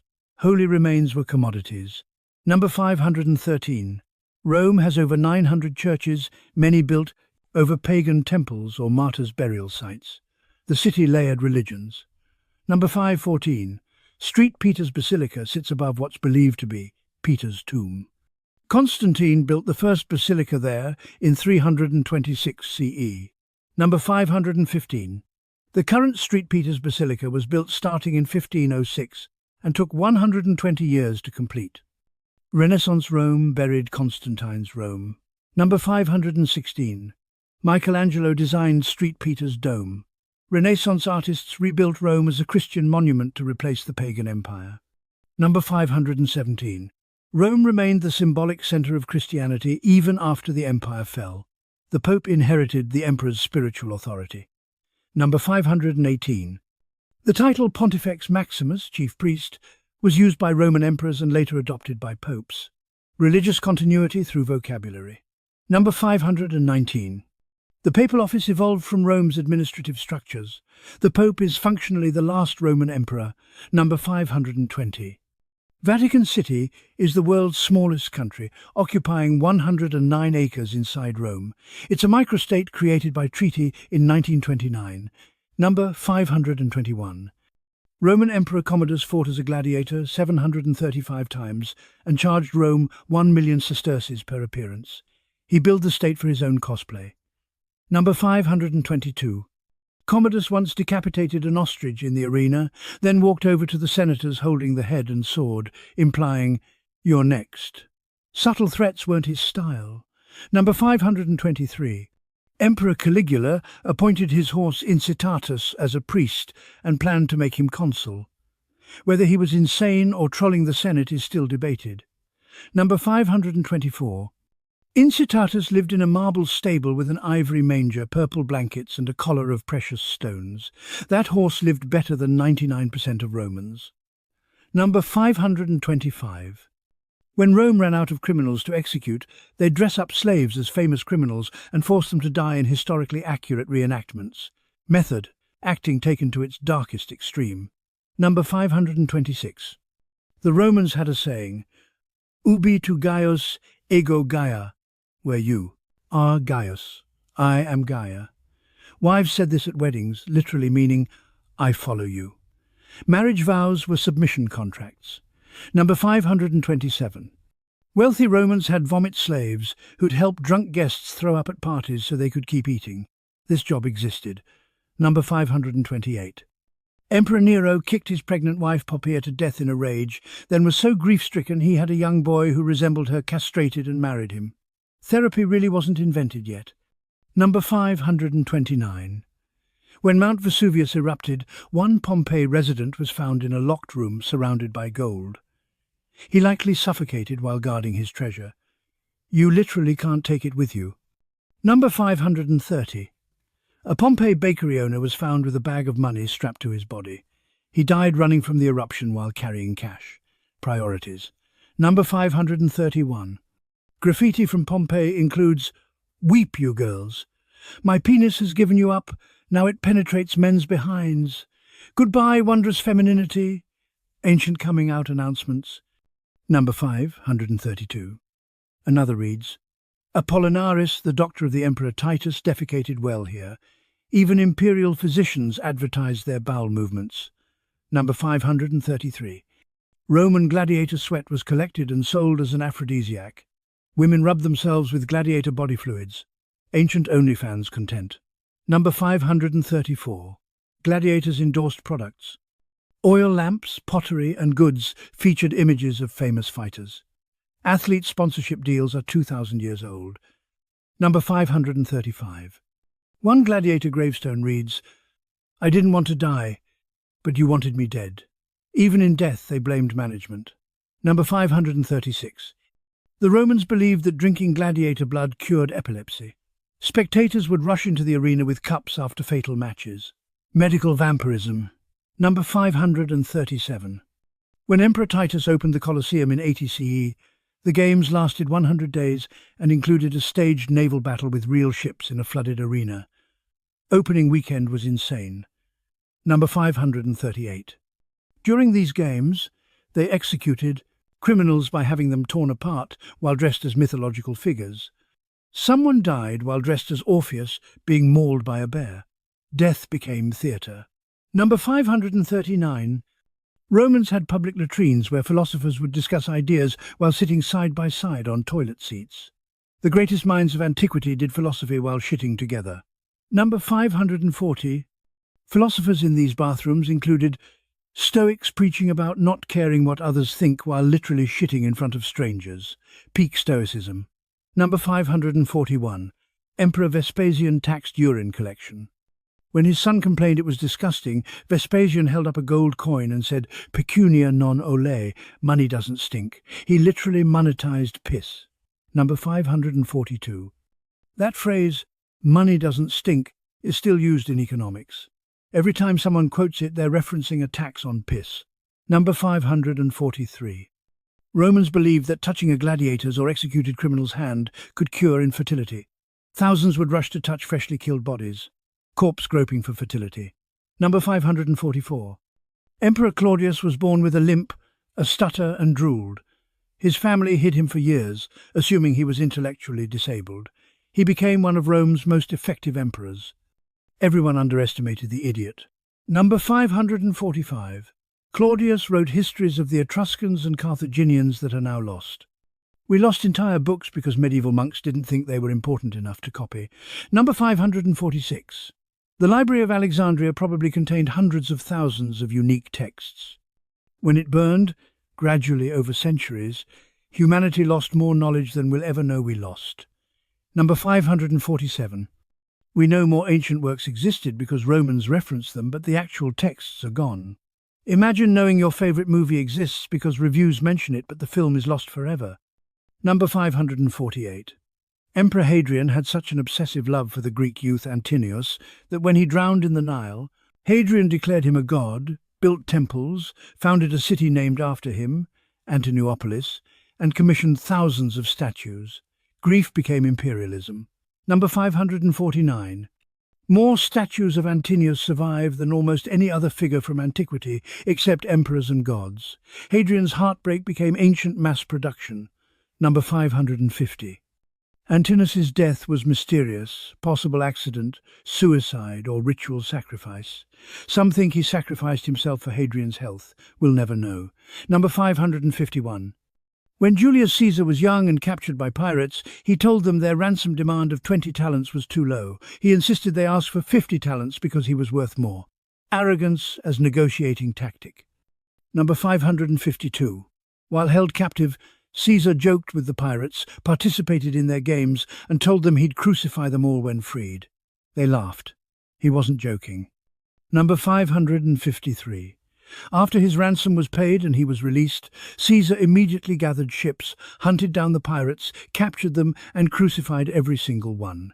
He kept his promise. Number 554. But Caesar, mercifully, had their throats cut before crucifixion because they'd treated him well during captivity. Roman mercy was still execution, just slightly less painful. Number 555. Mark Antony's final battle speech to his troops before the Battle of Actium was basically, "Cleopatra has better wine than Octavian." Priorities during civil war. Number 556. After losing at Actium, Antony and Cleopatra threw a suicide party society where they feasted daily and prepared for death. Death cult partying. Number 557. Cleopatra tested poisons on condemned prisoners to find the best way to die. She conducted suicide experiments. Number 558. The asp snake that killed Cleopatra was probably an Egyptian cobra. She died from a calculated research suicide involving reptiles. Even death was planned. Number 559. Octavian displayed Cleopatra and Antony's children in his triumph parade in chains. The kids were later adopted by his sister. Roman adoption after public humiliation. Number 560. Augustus Octavian lived to 75, dying of natural causes after ruling 41 years. He won the Game of Thrones by simply outliving everyone and dying peacefully, from emperors to ordinary weirdness. Number 561. Romans had a goddess of hinges, Cardia, a god of doorways, Janus, and a goddess of door thresholds, Limentinus. Every part of the door had divine protection. Home security was polytheistic. Number 562. Romans prayed to Sterculius when fertilizing fields. The god of dung heard your prayers. Shit was sacred. Number 563. The goddess Maena watched over menstruation. Women prayed to her monthly. Period gods existed. Number 564. Priapus was the god of fertility, depicted with a permanently erect, oversized phallus. His statues were used as scarecrows in gardens. Garden decor included giant stone dicks. Number 565. If thieves stole from your garden, Priapus statues threatened to anally rape them. Ancient security systems involved threatened sexual assault by statues. Number 566. Romans wore penis amulets, fascinus, around their necks to ward off evil. Dick jewelry protected you. Number 567. Shop doors, military standards, and even children wore penis charms. Apotropaic magic was phallocentric. Number 568. Roman soldiers had a tradition of singing obscene songs about their generals during triumphs to prevent divine jealousy. Mandatory roasts prevented hubris. Number 569. During Caesar's triumph, his soldiers sang, "Home we bring our bald whoremonger, Romans, lock your wives away." All the bags of gold you lent him went his Gallic tarts to pay. They called him a bald slut, mongering debtor to his face, during his victory parade. Number 570. This was considered spiritually necessary, insults protected against evil eye, ritualized bullying. Number 571. The Vestal Virgins had the power to pardon condemned criminals they met by accident on the way to execution. Random encounters determined life or death. Number 572. If a Vestal Virgin's virgin status was questioned, she could prove her purity by carrying water in a sieve. Virginity tests involved impossible tasks. If you succeeded, divine miracle. If you failed, execution. Number 573. One Vestal Virgin, Tuccia, successfully carried water in a sieve to the Forum, proving her innocence. Either divine intervention or excellent waterproofing. Number 574. Vestal virgins convicted of breaking their vow were sealed alive in an underground chamber with a loaf of bread, water, a lamp, and a bed. They were buried alive with supplies, as if it made it better. Number 575.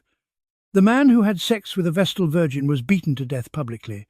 Both parties died, but differently. Number 576. Despite the risks, there are multiple recorded cases of Vestal virgins breaking their vows. Horny teenagers existed in 100 BCE. Number 577. Emperor Domitian buried alive 4 Vestal virgins for breaking their vows and had their alleged lovers beaten to death in the Forum. He was big on traditional family values. Number 578. The same Domitian was a paranoid tyrant who walked through mirrored halls to see assassins sneaking up behind him. Still got assassinated. Number 579. Domitian's staff killed him in 96 CE. His wife knew about the plot. His chamberlain stabbed him. Getting killed by your household was peak workplace violence. Number 580. After Domitian's death, the Senate ordered damnatio memoriae. His name was erased from all inscriptions, his statues destroyed, his coins melted. Cancelled before Twitter existed. Number 581. Damnatio memoriae happened to multiple emperors. Rome invented memory holding. Number 582. Emperor Geta's face was chiseled off every public monument after his brother Caracalla murdered him. Thousands of inscriptions were physically defaced. Mass Photoshop, Ancient Edition. Number 583. Some Geta inscriptions survive because workers half-assed the job. Even propaganda enforcement had lazy employees. Number 584. The Romans practiced interpretatio Romana. They'd encounter foreign gods and say, "Oh, that's just Roman God with a different name." Cultural imperialism through religious rebranding. Number 585. British god Sulis became Sulis Minerva. Egyptian Amun became Jupiter Amun. Foreign gods were assimilated like conquered territories. Number 586. This actually worked. Conquered peoples accepted Roman rule partly because Rome tolerated their gods. Religious flexibility enabled empire. Number 587. Until Christianity. Monotheism broke the tolerance model. You couldn't say Jesus is just Jupiter without both sides rioting. Number 588. Christian refusal to worship the emperor wasn't about religion initially, it was about loyalty. Not worshipping the emperor meant not pledging allegiance to Rome. Number 589. Early Christians were accused of cannibalism because they talked about eating flesh and drinking blood. Communion sounded like ritual murder to outsiders. Number 590. They were also accused of incest because they called each other brother and sister while preaching love. Spiritual family sounded like actual incest. Number 591. Romans genuinely thought Christians were a cannibal incest cult. Misunderstandings killed thousands. Number 592. Pliny the Younger, as governor, wrote to Emperor Trajan asking what to do about Christians. His letter describes torturing Christian deaconesses to find out what Christians actually did. Systematic investigation through torture. Number 593. Pliny concluded Christians were harmless but stubborn. He executed them anyway for disobeying orders to worship the emperor. Following orders mattered more than guilt. Number 594.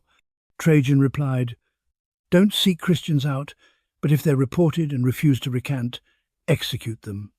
Official policy was, don't ask, don't tell, but kill if asked. Number 595. This measured response was considered merciful. Roman tolerance had limits. Speaking of limits, let's talk about Rome's downfall. Number 596. The fall of Rome took centuries. There was no single collapse moment, just slow, grinding decline punctuated by disasters. Number 597. Rome was sacked by Visigoths in 410, Vandals in 455, and finally fell in 476 when the last Western emperor was deposed. 3 death blows over 66 years. Number 598. The last Western emperor was a teenager named Romulus Augustulus, ironically named after Rome's founder and first emperor. History has a sense of humour. Number 599. Romulus Augustulus wasn't killed. He was pensioned off and lived quietly in a villa. The empire ended not with execution, but with retirement. Number 600. People living through Rome's fall barely noticed. Daily life continued. Governments changed, but bread still needed baking. Number 601. Germanic kings who conquered Rome claimed to be restoring the empire, not destroying it. The conquerors wanted to be Rome. Number 602.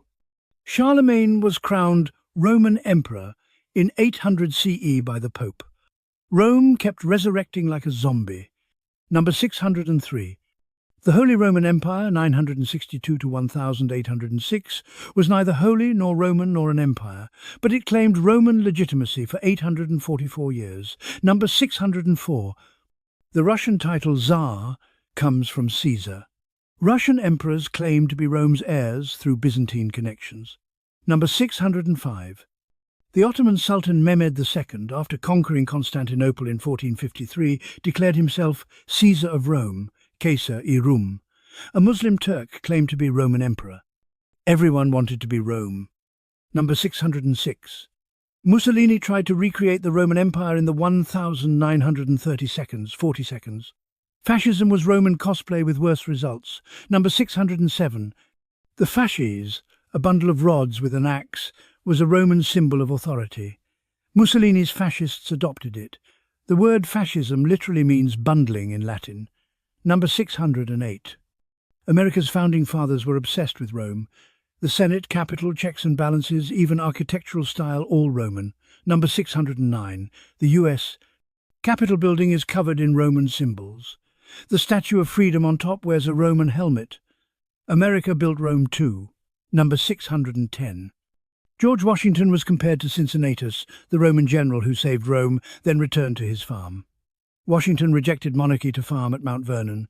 Roman parallels were intentional. Number 611. Napoleon crowned himself emperor in a ceremony deliberately echoing Roman traditions. Everyone kept LARPing as Rome. Number 612. Latin was the language of science, law, medicine and religion until the 20th century. Rome's language outlasted Rome by 1,500 years. Number 613.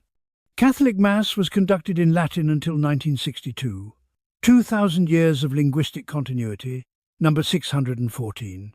Medical terminology is Latin and Greek because those were the languages of ancient medicine. Your prescription is Roman. Number 615. Legal phrases habeas corpus, pro bono, de facto are Latin. The law speaks Roman. Number 616. Scientific names for species are Latin. Biology is catalogued in Roman. Number 617.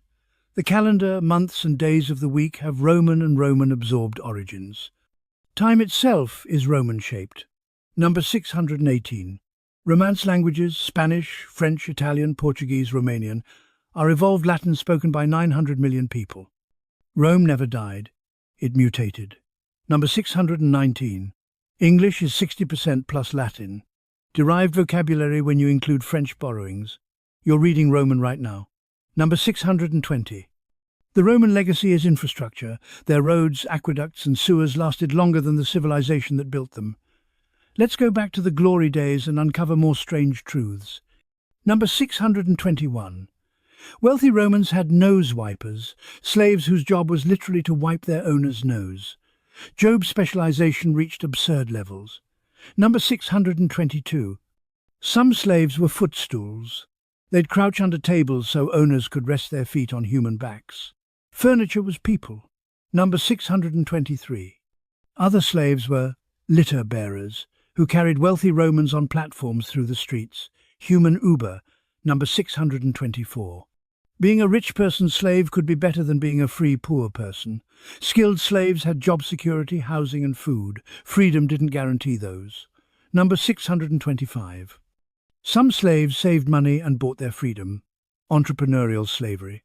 Number 626. Freedmen, former slaves, often stayed connected to their former masters as clients and business partners. Slavery created lifetime relationships. Number 627. The richest man in Rome under Augustus was likely Narcissus, a freedman who served as secretary to Emperor Claudius. A former slave became wealthier than senators.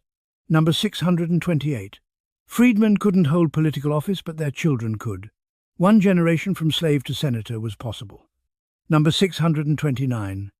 Trimalchio, the protagonist in Petronius's Satyricon, is a vulgar freedman who flaunts his wealth obnoxiously. Romans invented the new money stereotype 2,000 years ago. Number 630.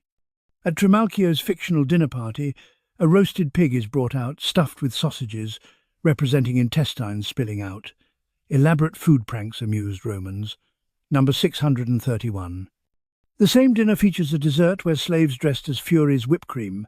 Theatrical dining. Number 632. Romans threw dinner parties with themes, costumes and performances. Immersive dining experiences. Number 633. One emperor, probably Elagabalus, allegedly smothered dinner guests under tons of rose petals dropped from the ceiling. Death by flowers. Number 634. Whether that actually happened or was slander is unclear, but Romans believed it because Elagabalus was that excessive. Number 635. Elagabalus also allegedly opened a brothel in the palace and personally worked there, emperor as sex worker. Number 636. Most stories about Elagabalus come from hostile sources who hated him for religious and cultural reasons. He promoted a Syrian sun god. We'll never know what's true and what's propaganda. Number 637. Historical sources for bad emperors like Nero, Caligula and Elagabalus were written by their enemies. Every story is biased. Ancient fact-checking is impossible. Number 638. Suetonius's The 12 Caesars is filled with salacious gossip, much of it probably untrue. Ancient TMZ. Number 639. Suetonius claimed Emperor Tiberius had a private island, Capri, where he engaged in elaborate sexual debauchery, probably exaggerated, but it made great reading. Number 640. Tiberius was likely just a grumpy old man who wanted to be left alone, but boring recluse doesn't sell books. Sex Island tyrant does. Number 641. Historical truth about Roman emperors is nearly impossible to determine because almost all sources are propaganda. Number 642. Good emperors like Marcus Aurelius get glowing reviews. Bad emperors get accused of every vice imaginable. History is written by survivors. Number 643. Marcus Aurelius's son Commodus was so terrible that historians assume Marcus must have been disappointed. Or maybe every dad thinks his son doesn't live up to potential. Number 644. Marcus Aurelius wrote Meditations, philosophical reflections on virtue, mortality and duty, while commanding armies on the freezing Danube frontier. Philosophy during warfare. Number 645. Meditations wasn't meant to be published. It's Marcus's private journal. We're reading his therapy notes. Number 646. Marcus Aurelius died of illness, possibly plague, in 180 CE while on campaign. He worked until he died. Stoicism is exhausting. Number 647. The Antonine Plague, 165 to 180 CE, possibly smallpox, killed millions across the empire. Disease weakened Rome more than any army. Number 648. Plagues hit Rome repeatedly. Antonine Plague, Plague of Cyprian, Plague of Justinian, pandemic after pandemic. Number 649. Romans had no germ theory. They blamed bad air, miasma, divine punishment or foreigners. Public health policy was based on superstition. Number 650. Despite ignorance, Roman sanitation, aqueducts, sewers, public baths accidentally reduced disease transmission. They succeeded for the wrong reasons. Number 651. Medieval Europe abandoned Roman sanitation and disease surged. The Black Death killed 1/3 of Europe, partly because post-Roman cities were filthy. Number 652. Losing Roman infrastructure killed millions over centuries. The fall of Rome was a public health catastrophe. Number 653. Lead pipes, while not ideal, were better than no pipes. Post-Roman Europe had neither clean water nor waste removal. Number 654. Rome's population was 1 million at its peak. After the fall, it dropped to 20,000 by the early Middle Ages. 98% population loss. Number 655. The city became ruins and cattle pastures. Cows grazed in the forum. Rome the empire became Rome the farm. Number 656. Medieval Romans didn't know what the bee Ancient ruins were. They thought the Colosseum was a temple to demons. Collective amnesia. Number 657. Renaissance Romans quarried ancient monuments for marble. Street. Peter's Basilica is partly built from Colosseum stone. Rome cannibalized itself. Number 658. The term vandalism comes from the Vandals, who sacked Rome in 455. But Renaissance Romans did more damage than barbarians ever did. Number 659. Papal Rome became obsessed with controlling Christian narratives. The city that birthed an empire became headquarters for a religion. Number 660. The Pope's temporal power, ruling territory, lasted from the 752nd to 1870. The Papal States were the Roman Empire's ghost, back to ancient Rome's peak absurdity. Number 661. Romans had a festival called Lupercalia, where semi-naked men ran through streets whipping women with goatskin strips to promote fertility. Valentine's Day has weird origins. Number 662. During Lupercalia they also sacrificed a dog and goats, smeared blood on young men's foreheads, then wiped it off with milk-soaked wool. Ritual was specific and bizarre. Number 663. The festival honoured Lupercus, god of shepherds, and Romulus and Remus, raised by a wolf. Wolf worship met fertility rites. Number 664. Mark Antony participated in Lupercalia in 44 BCE and offered Julius Caesar a crown. Caesar refused multiple times publicly. Political theatre disguised as religious festival. Number 665. Saturnalia, Rome's December festival, involved masters serving slaves, gambling legalized, and people wearing freedmen's caps. Social order inverted temporarily. Number 666. The phrase Io Saturnalia, roughly party time, was shouted everywhere. Ancient happy holidays. Number 667. Saturnalia gift-giving traditions directly inspired Christmas gift exchanges. Jesus inherited Saturn's party. Number 668. Romans also gave sigillaria, small figurines, as gifts during Saturnalia. Action figures existed 2,000 years ago. Number 669. Gambling, normally restricted, was legal during Saturnalia. Romans had legal gambling holidays. Number 670. Slaves could insult their masters during Saturnalia without punishment.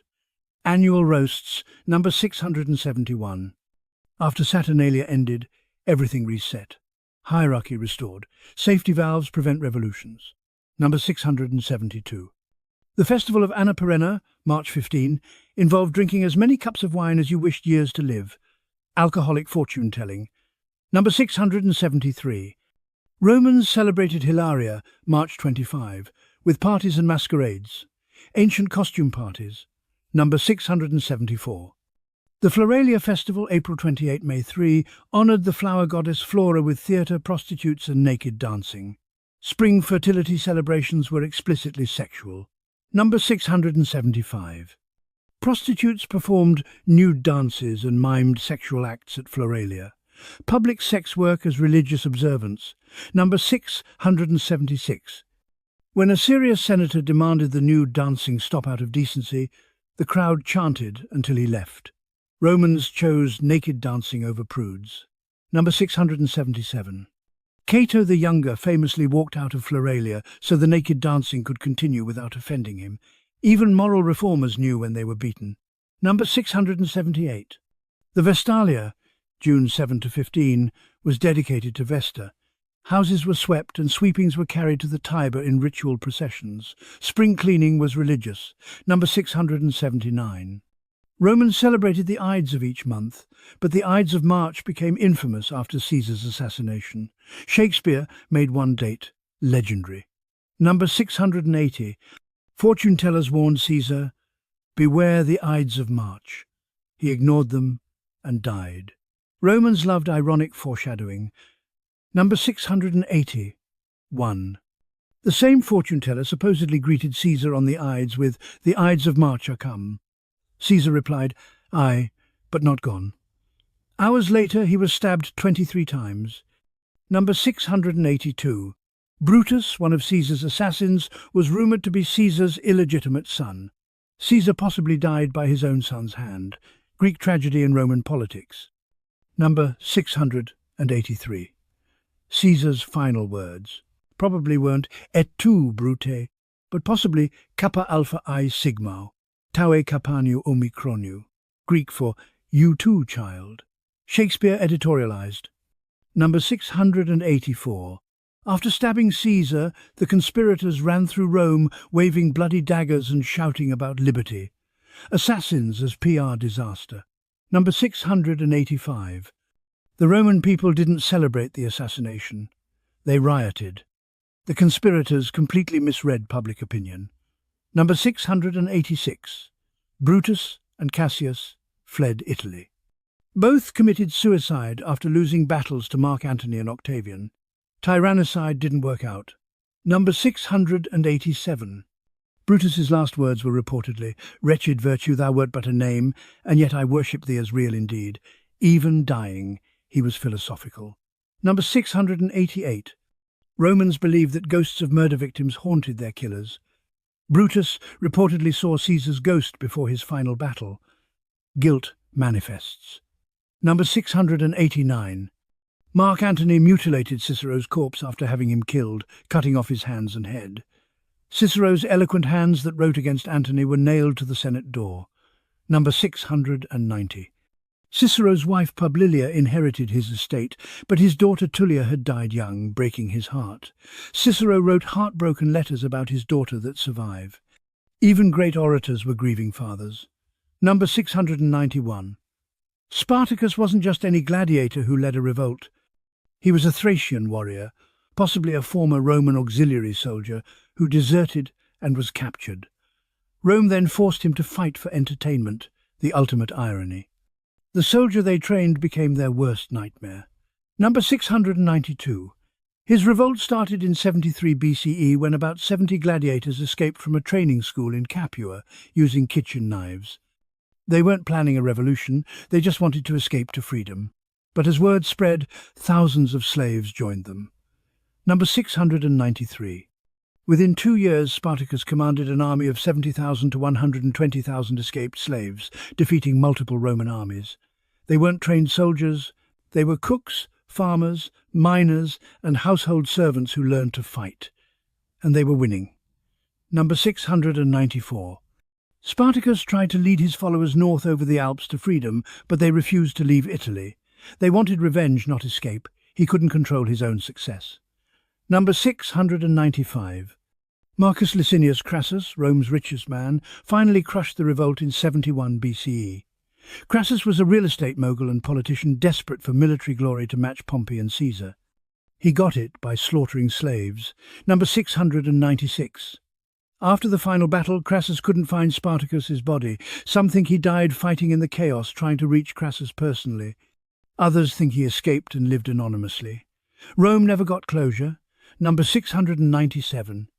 The 6,000 captured slaves were crucified along the Appian Way from Rome to Capua, one crucified body every 40 yards for 120 miles. It was a message. This is what happens when you challenge Rome. Number 698. The crosses stayed up for months as warnings. Travellers walked past rotting corpses for miles. Rome's message was written in dead bodies. Number 699. Crucifixion wasn't designed to kill quickly. Victims suffocated slowly as their legs gave out and they couldn't push up to breathe. Death took hours or days. It was torture as public spectacle. Number 700.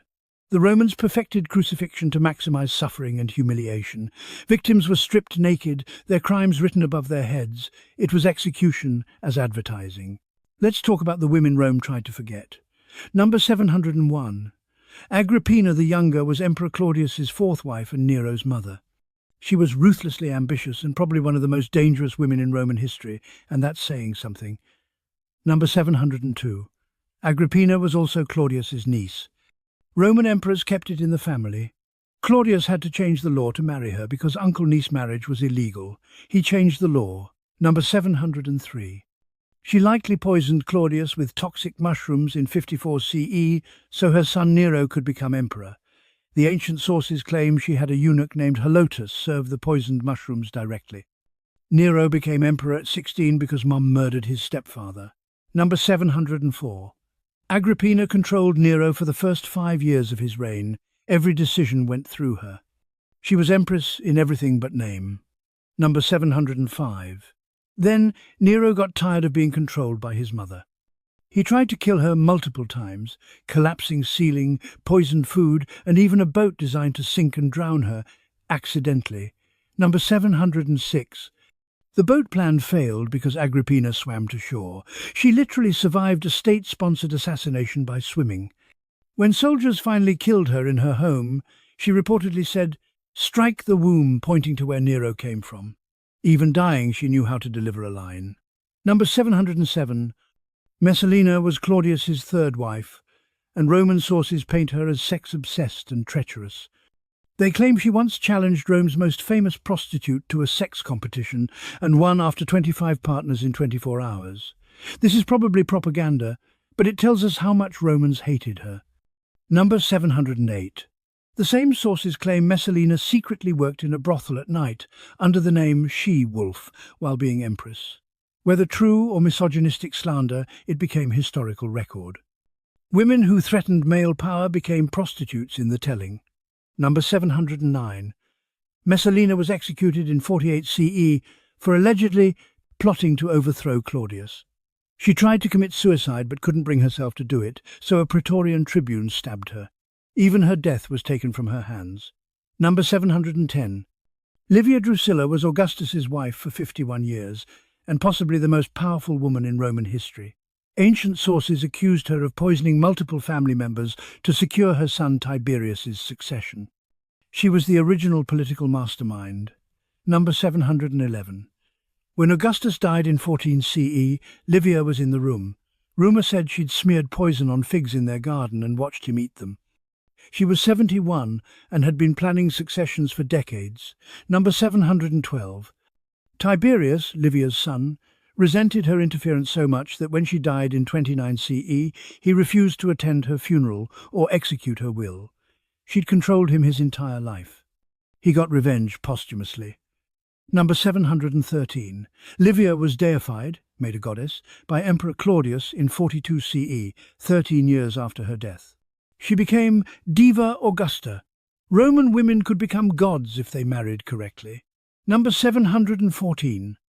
Fulvia was Mark Antony's third wife, and she was the first Roman woman to have her face on coins. She wasn't royal or divine, just politically powerful enough to demand recognition. Number 715. When Antony left Rome for Egypt and Cleopatra, Fulvia launched a military rebellion against Octavian in 41 BCE. She personally commanded troops and besieged cities. She wasn't waiting at home crying. Number 716. The war is called the Perusine War, and Fulvia nearly won. Octavian's propaganda later claimed she started the war because she was jealous of Cleopatra. Reducing female ambition to romantic jealousy was Rome's favourite move. Number 717. Fulvia died of illness in 40 BCE.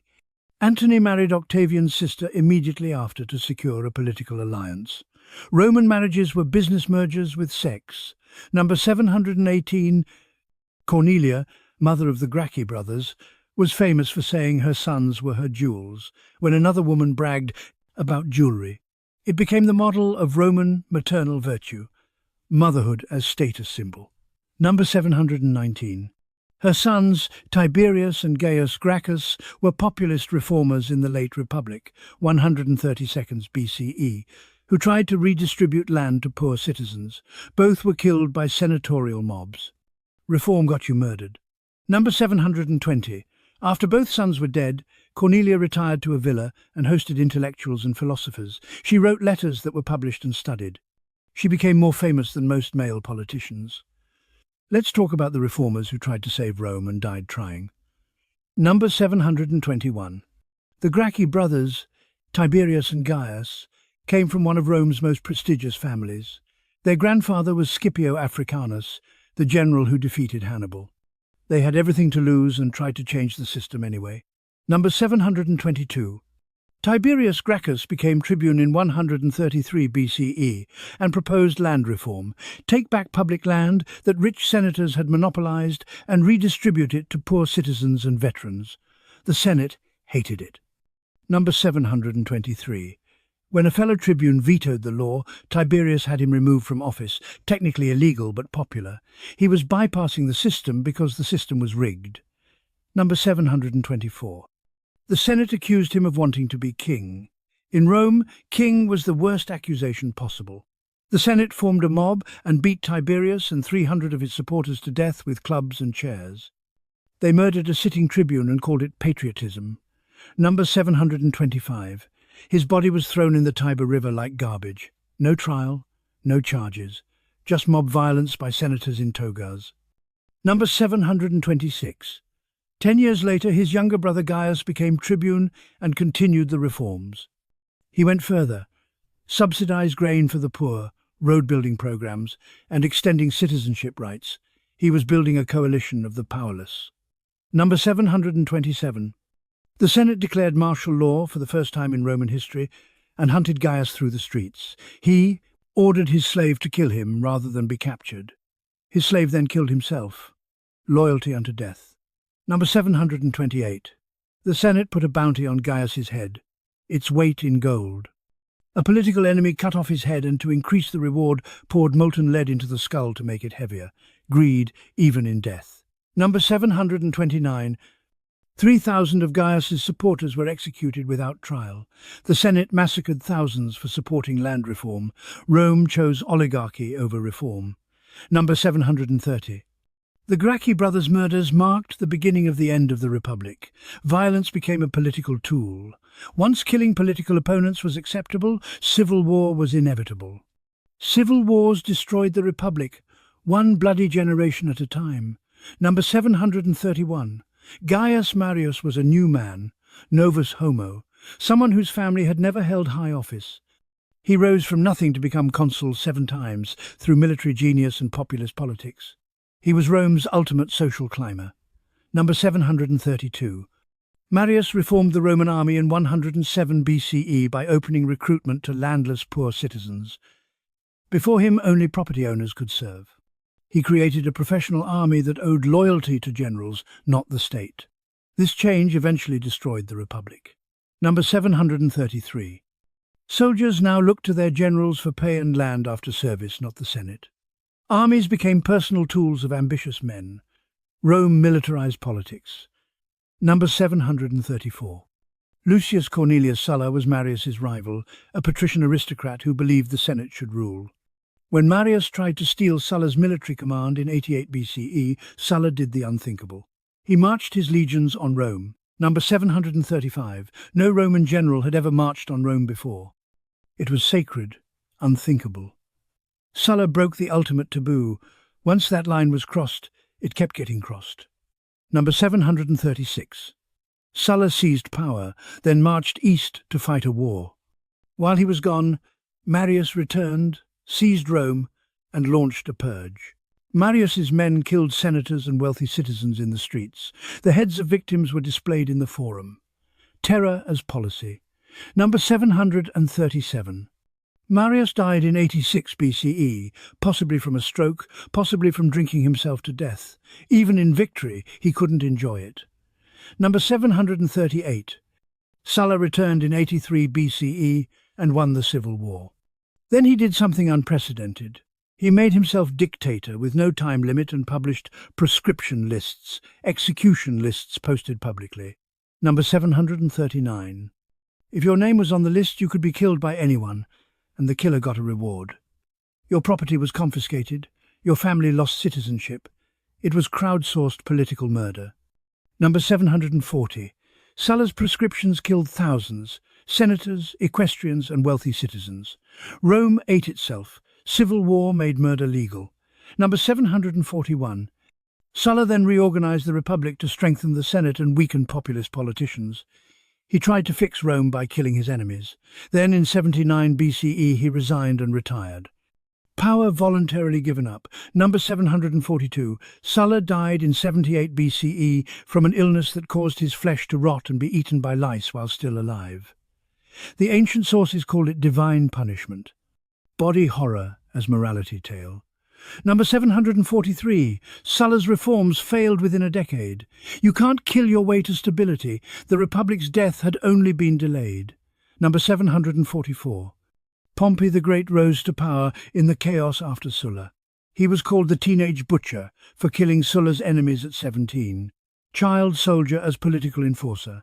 Number 745.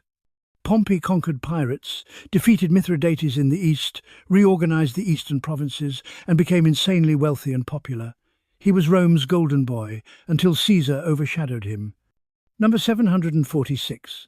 The first triumvirate, 60 BCE, was an unofficial alliance between Caesar, Pompey, and Crassus, Rome's three most powerful men. They called it friendship. It was a coup disguised as cooperation. Number 747. They divided Rome like a business. Caesar got Gaul to conquer, Pompey got Spain and Rome itself, Crassus got Syria and a war with Parthia. Rome was carved up like territory. Number 748. Crassus died in 53 BCE fighting Parthia. His head was used as a prop in a theatrical performance of Euripides' The Bacchae at the Parthian king's court. Decapitation as performance art. Number 749. With Crassus dead, Caesar and Pompey inevitably turned on each other. The alliance was always temporary. Ambition doesn't share. Number 750. The Senate ordered Caesar to disband his army and return to Rome. He'd either be prosecuted or murdered. Caesar chose the third option, civil war. Number 751. When Caesar crossed the Rubicon in 49 BCE, he brought one legion, about 5,000 men. Pompey and the Senate controlled Italy and most of the empire. Caesar bet everything on one march. Number 752. Pompey fled to Greece. Caesar chased him. At the Battle of Pharsalus in 48 BCE, Caesar's outnumbered veterans destroyed Pompey's larger army. Experience beat numbers. Number 753. Pompey fled to Egypt, hoping King Ptolemy XIII would shelter him. Instead, Ptolemy had him murdered and beheaded as a gift to Caesar. Loyalty was transactional. Number 754. When Caesar arrived in Egypt, Ptolemy presented him with Pompey's head. Caesar wept, whether from genuine grief or political theatre, we'll never know. He'd wanted to defeat Pompey, not have him murdered by a child king.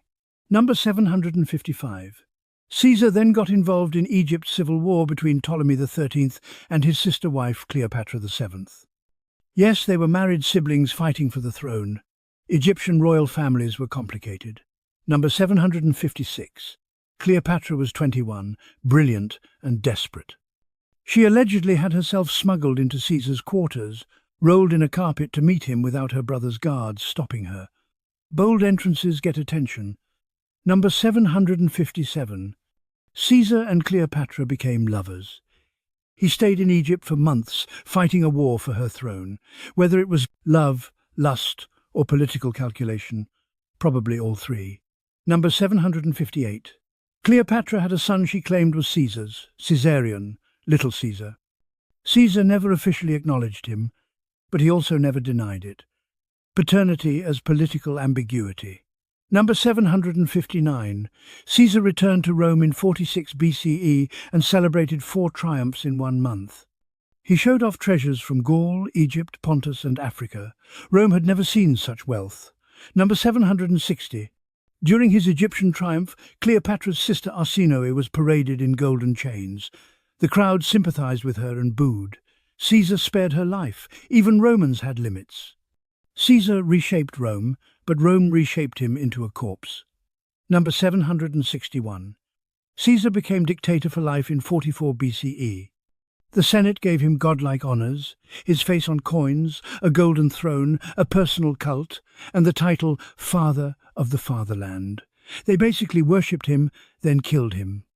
Number 762. Caesar made plans to invade Parthia to avenge Crassus. He was going to march east with 16 legions, the largest Roman army ever assembled. Death interrupted. Number 763. Around 60, senators conspired to assassinate him. They called themselves liberators. Murderers always brand well. Number 764.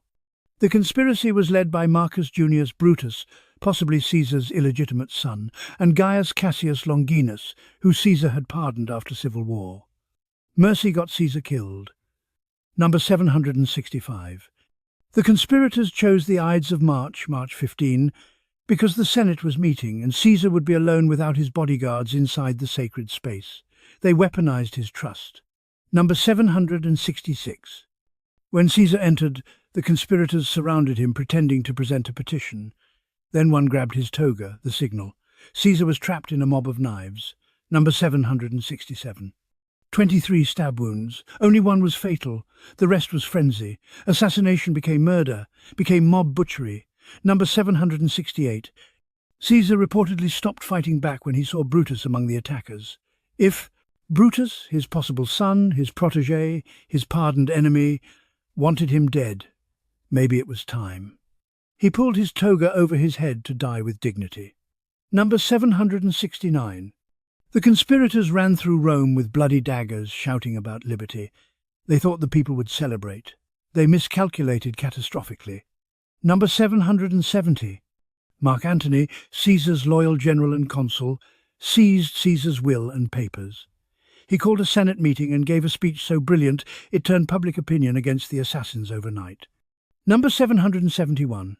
At Caesar's public funeral, Antony displayed Caesar's bloody toga, pointing to each stab wound, naming each betrayal. Forensic theatre. Number 772. The crowd rioted. They built a bonfire in the Forum and cremated Caesar's body. Then they hunted the conspirators through the streets. Mobs made justice. Number 773. The liberators fled Rome.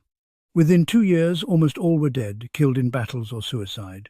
Brutus and Cassius died at the Battle of Philippi in 42 BCE, defeated by Antony and Octavian. Assassination solved nothing. Number 774. Octavian was Caesar's 18-year-old great-nephew and adopted heir.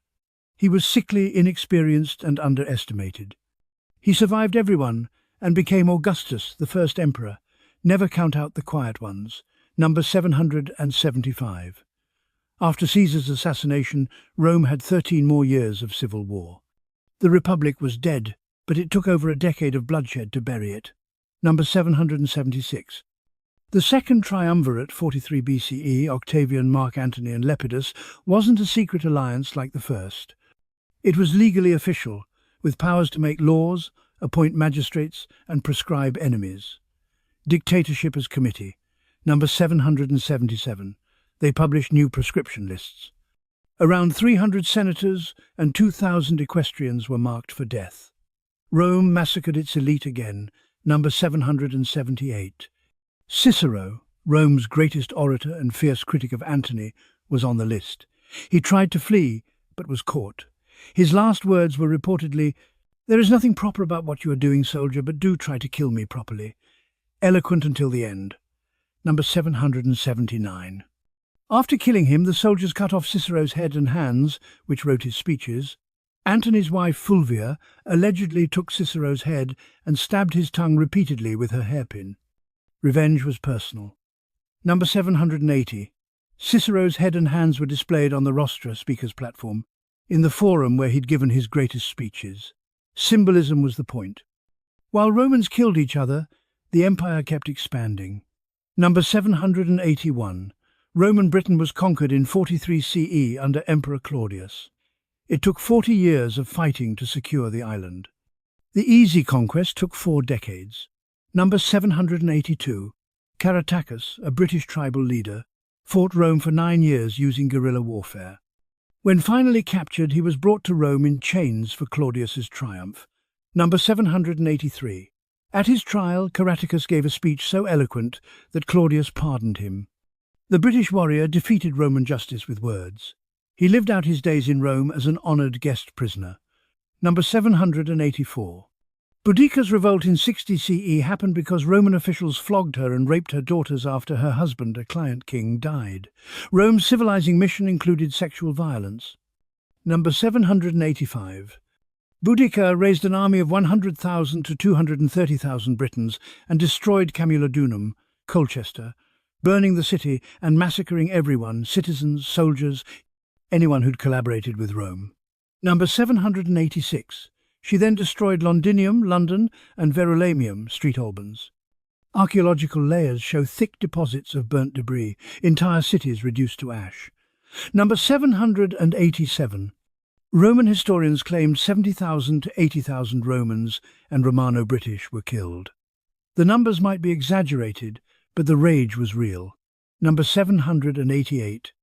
Governor Suetonius Paulinus was in Wales, crushing the Druid resistance when Boudicca struck. He raced back with whatever forces he could muster, about 10,000 troops against Boudicca's hundreds of thousands. Number 789. At the final battle, location unknown, Boudicca's massive army was funneled into a narrow valley where numbers didn't matter. Roman discipline slaughtered them. Tactical superiority beat numerical advantage. Number 790. Around 80,000 Britons died in one battle. Boudicca poisoned herself rather than be captured. Another female leader chose death over Roman mercy. Number 791. Agricola, governor of Britain from 77 to 85 CE, was also Tacitus's father-in-law. That's why we know so much about Roman Britain.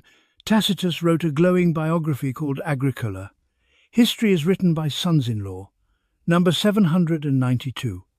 Agricola conquered most of Scotland and defeated the Caledonians at the Battle of Mons Gropius, but Rome never held Scotland permanently. The Highlands were ungovernable. Number 793.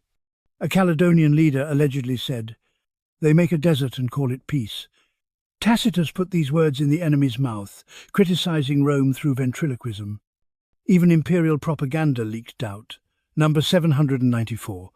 Hadrian's Wall wasn't just a wall, it was a 73-mile-long military complex with forts every 5 miles, watchtowers every mile, and a garrison of 10,000 troops.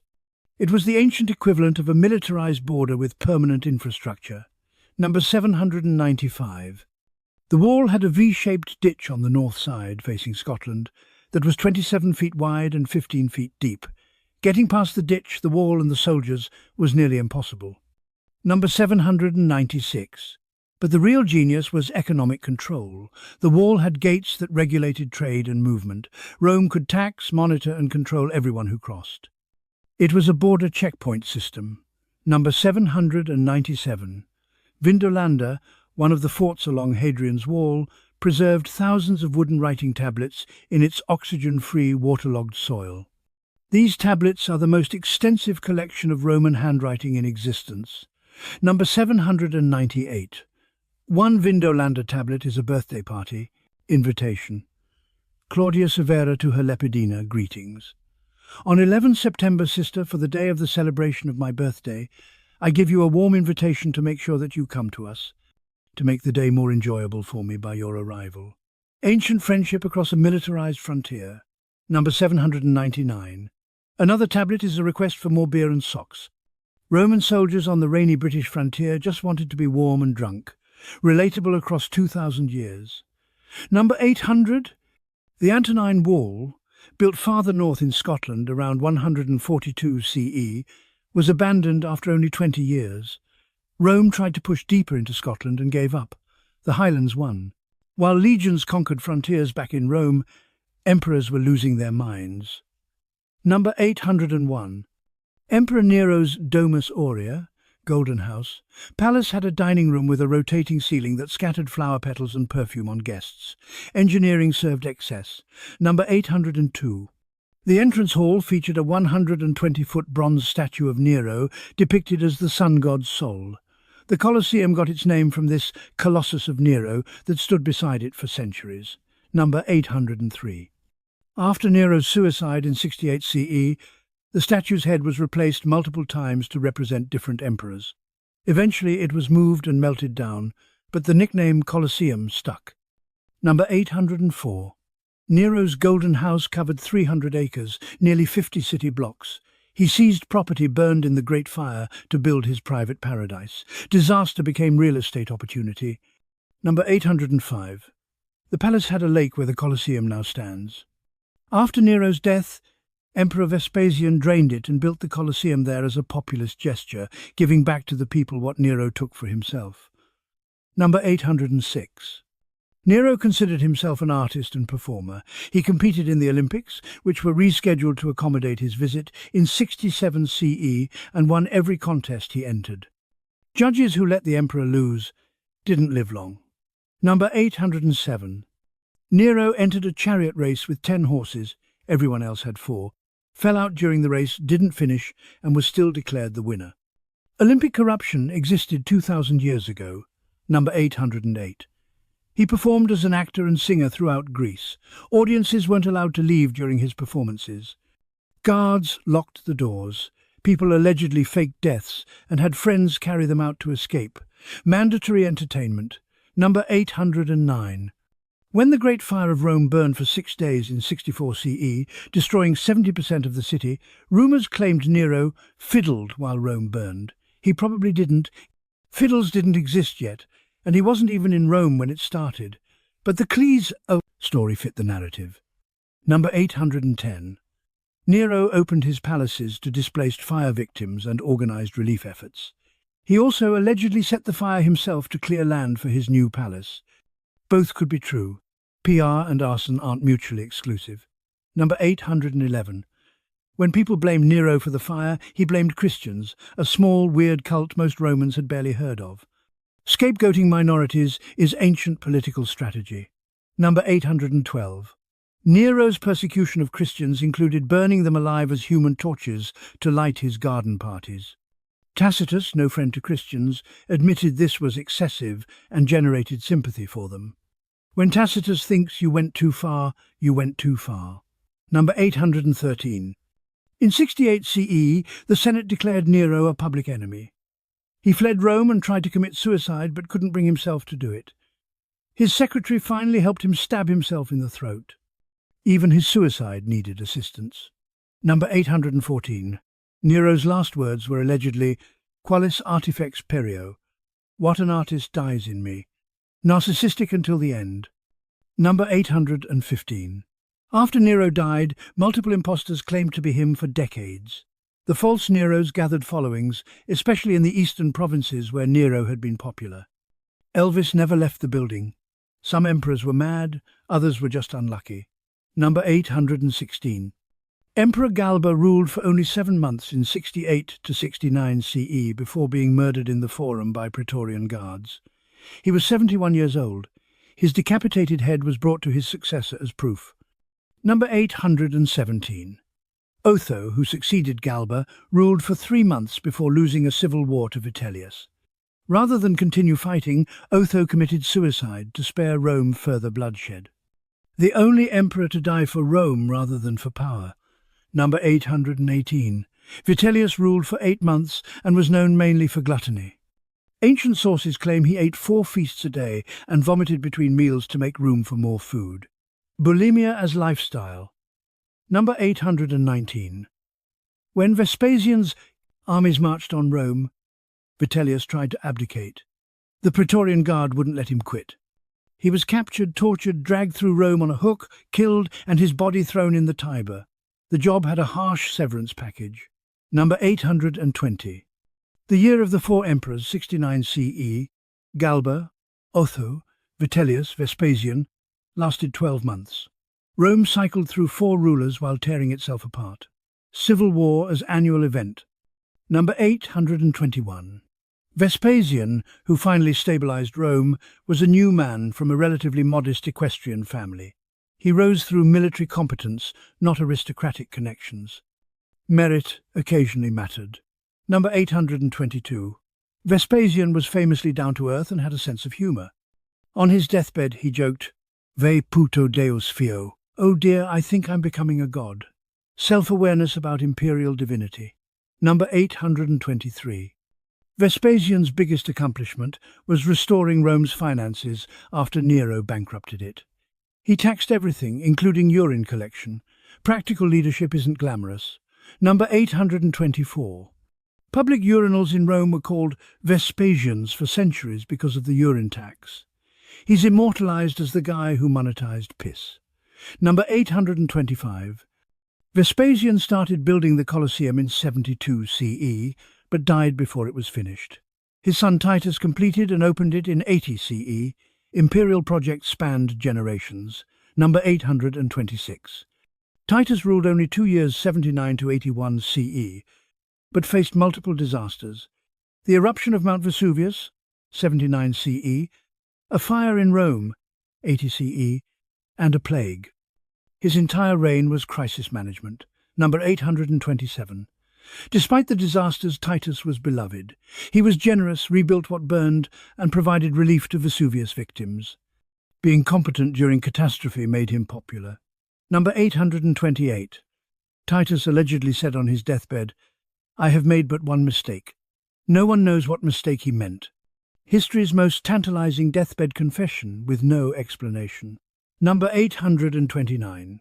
Titus's brother Domitian succeeded him and immediately became paranoid and authoritarian. Some ancient sources claim Domitian had Titus poisoned, but that's likely propaganda. Suspicious deaths make good stories. Number 830. Domitian executed or exiled senators he suspected of disloyalty, confiscated property, and created a culture of fear. Paranoia became policy. Number 831. He also rebuilt much of Rome, completed the Colosseum's fourth story, built temples and forums, and strengthened the frontiers. Tyranny and infrastructure aren't mutually exclusive. Number 832. Domitian banned philosophers from Rome because they criticized him. Censorship as security policy. Number 833. He was assassinated in 96 CE by his own household staff, including his wife and chamberlain, who were terrified they'd be killed next. Paranoia creates the threats it fears. Number 834. The Senate immediately declared damnatio memoria against Domitian. His name was chiseled off monuments, his coins melted, his statues destroyed. Institutional rage. Then came the 5 good emperors, proof that Rome could function if leaders weren't insane. Number 835. Nerva, Trajan, Hadrian, Antoninus Pius, and Marcus Aurelius ruled from 96 to 180 CE, 84 years of relative stability and prosperity. Rome's Golden Age. Number 836. None of these emperors were succeeded by their biological sons, most had none. Each chose a capable successor and adopted him. Merit-based succession worked until Marcus Aurelius let his biological son Commodus succeed him. Nepotism ruined it. Number 837. Nerva was 66 when he became emperor, a senator chosen as a compromise candidate after Domitian's murder. He ruled only 16 months but established adoption-based succession. Sometimes caretaker leaders matter most. Number 838. Trajan, 98 to 117 CE, was the first emperor born outside Italy, in Spain. The empire was becoming truly international, no longer just Rome's personal property. Number 839. Trajan expanded the empire to its greatest extent, conquering Dacia, modern Romania, and, briefly, Mesopotamia. The empire reached from Scotland to Iraq, encompassing 5 million square kilometers. Number 840. Trajan's conquest of Dacia brought massive wealth. The Dacian gold mines produced tons of gold that funded Rome's building projects for decades. Imperialism financed infrastructure. Number 841. The Senate officially declared Trajan Optimus Princeps, the best emperor. It became part of his title. Imagine your job formally recognizing you as the best boss. Number 842. For centuries after, when new emperors were inaugurated, the Senate would say, "May you be more fortunate than Augustus and better than Trajan." He became the standard of excellence. Number 843. Trajan's column in Rome is still standing, depicting his Dacian wars in 2,662 carved figures spiraling around the column. It's a marble comic strip of conquest. Number 844. Inside the column's base is a golden urn containing Trajan's ashes. He's literally the foundation of his own monument. Number 845. Hadrian, Trajan's adopted son and successor, spent half his 21-year reign travelling the empire. He visited Britain, Germany, Gaul, Spain, Mauritania, Egypt, Syria, Asia Minor, and Greece. He wanted to see what he ruled. Number 846. Hadrian was Philhellenic, obsessed with Greek culture. He grew a beard, copying Greek philosophers, wrote Greek poetry, and built monuments to Greek ideals.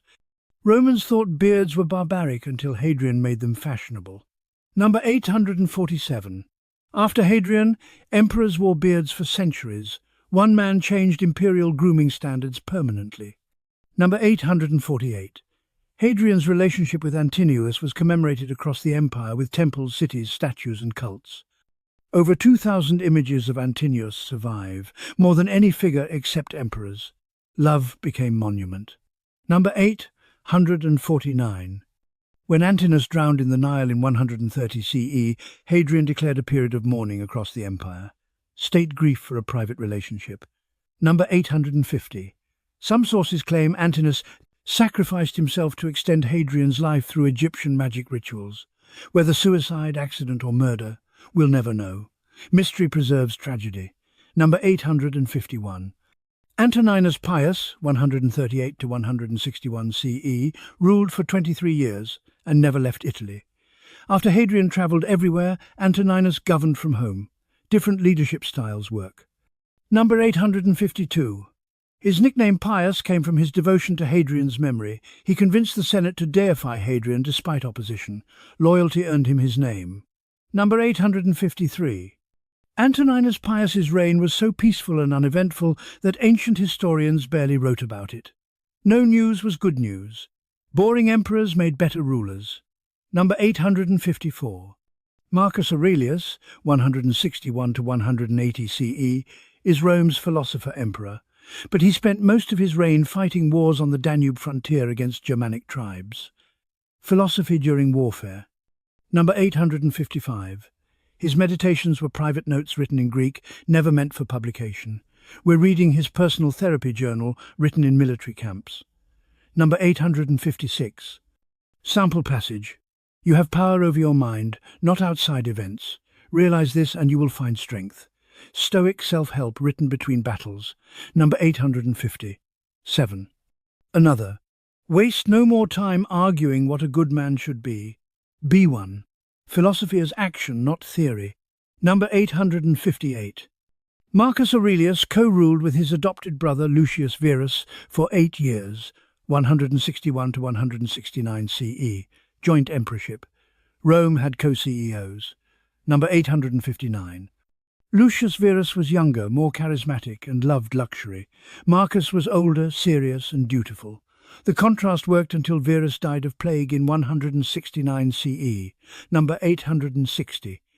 The Antonine Plague, possibly smallpox, ravaged the empire from 165 to 180 CE, killing millions. Troops brought disease back from Parthian campaigns. War spread death beyond battlefields. Number 861. Galen, the famous physician, described plague symptoms in detail. His medical writings became the foundation of medicine for 1,500 years, despite many theories being wrong. And then Marcus made the worst decision of his reign. Number 862. Marcus Aurelius broke the adoption succession system and let his biological son Commodus succeed him. Nepotism destroyed 84 years of good governance. Number 863.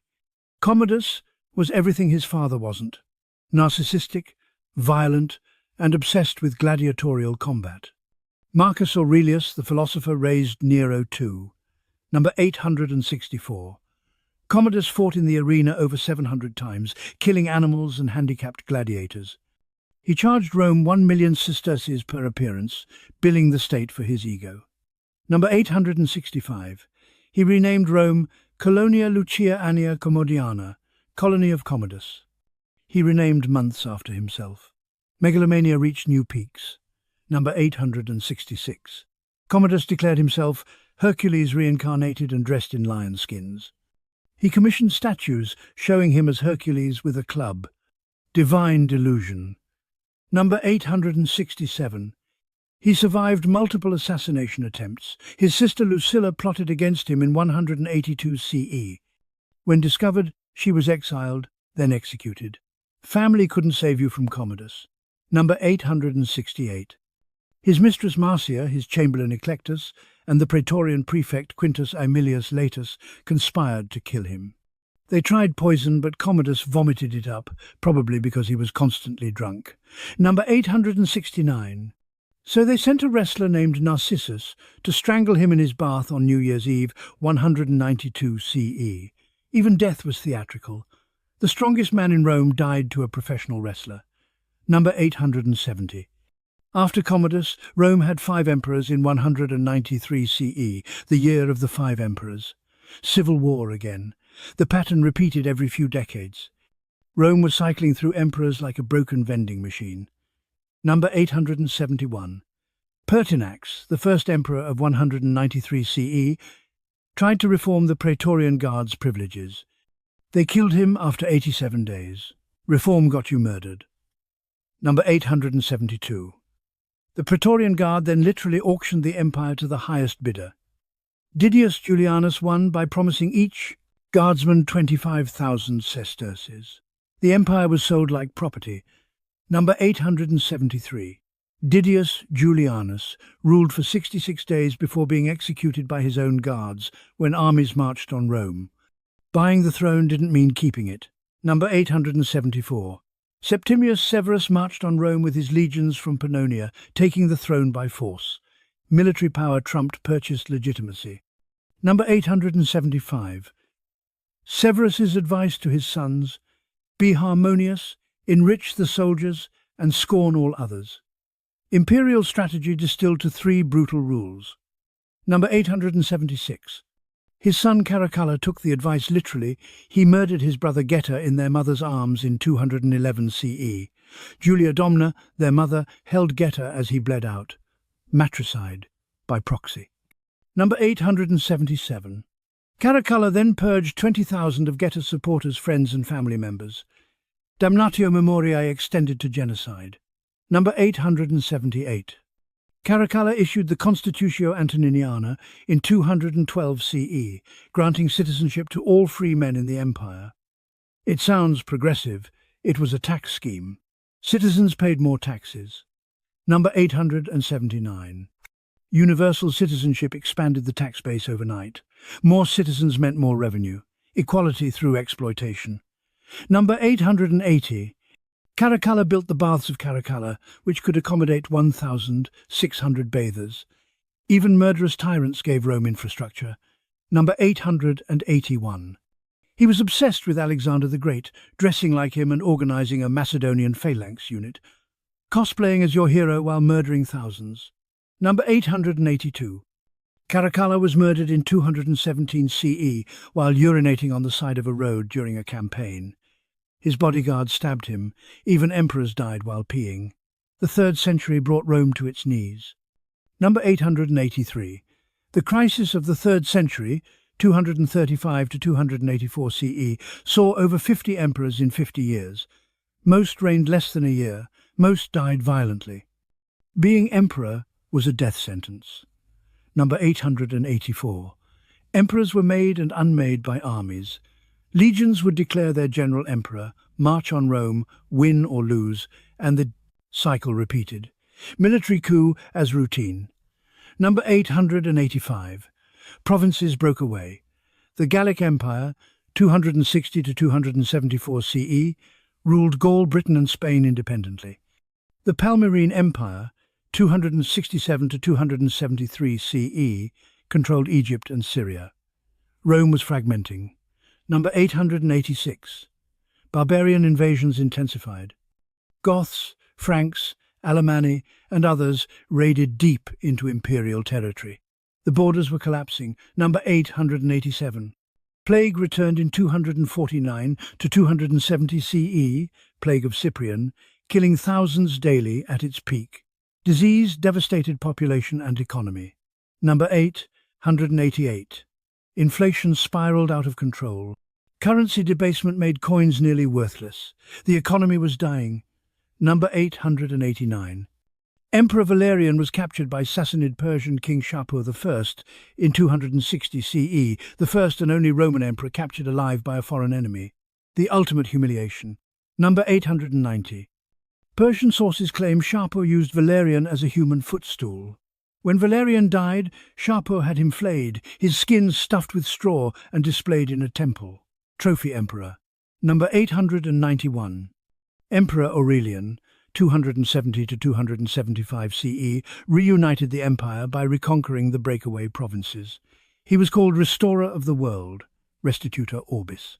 He saved Rome but was assassinated by his own officers over a forged letter. Paranoia killed the savior. Number 892. Aurelian built massive walls around Rome, the Aurelian Walls, because the city hadn't needed defensive walls for 600 years. Building walls meant admitting vulnerability. Number 893. The Aurelian Walls still stand. Modern Rome is contained within ancient 3rd century fortifications. The crisis created lasting architecture. Then came Diocletian, who tried to save Rome by dividing it. Number 894. Diocletian, 284 to 305 CE, rose from humble origins, possibly the son of slaves or freedmen. He became emperor through military competence during chaos. Number 895.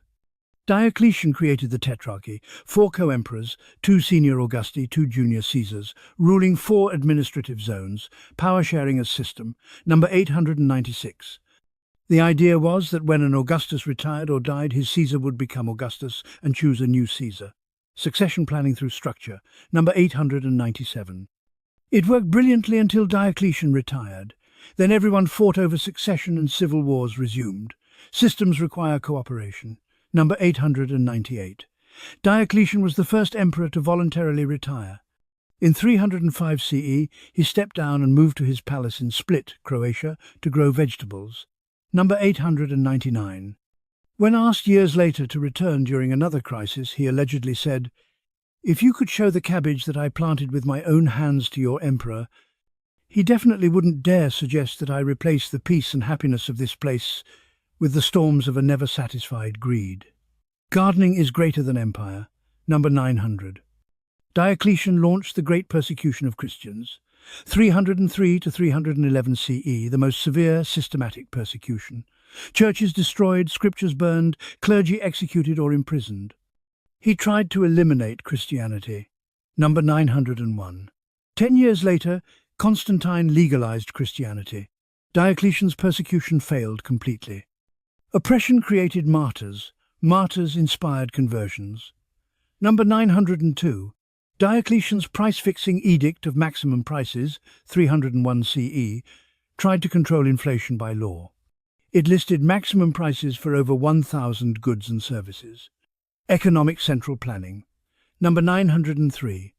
The edict failed spectacularly. Merchants stopped selling goods at fixed prices.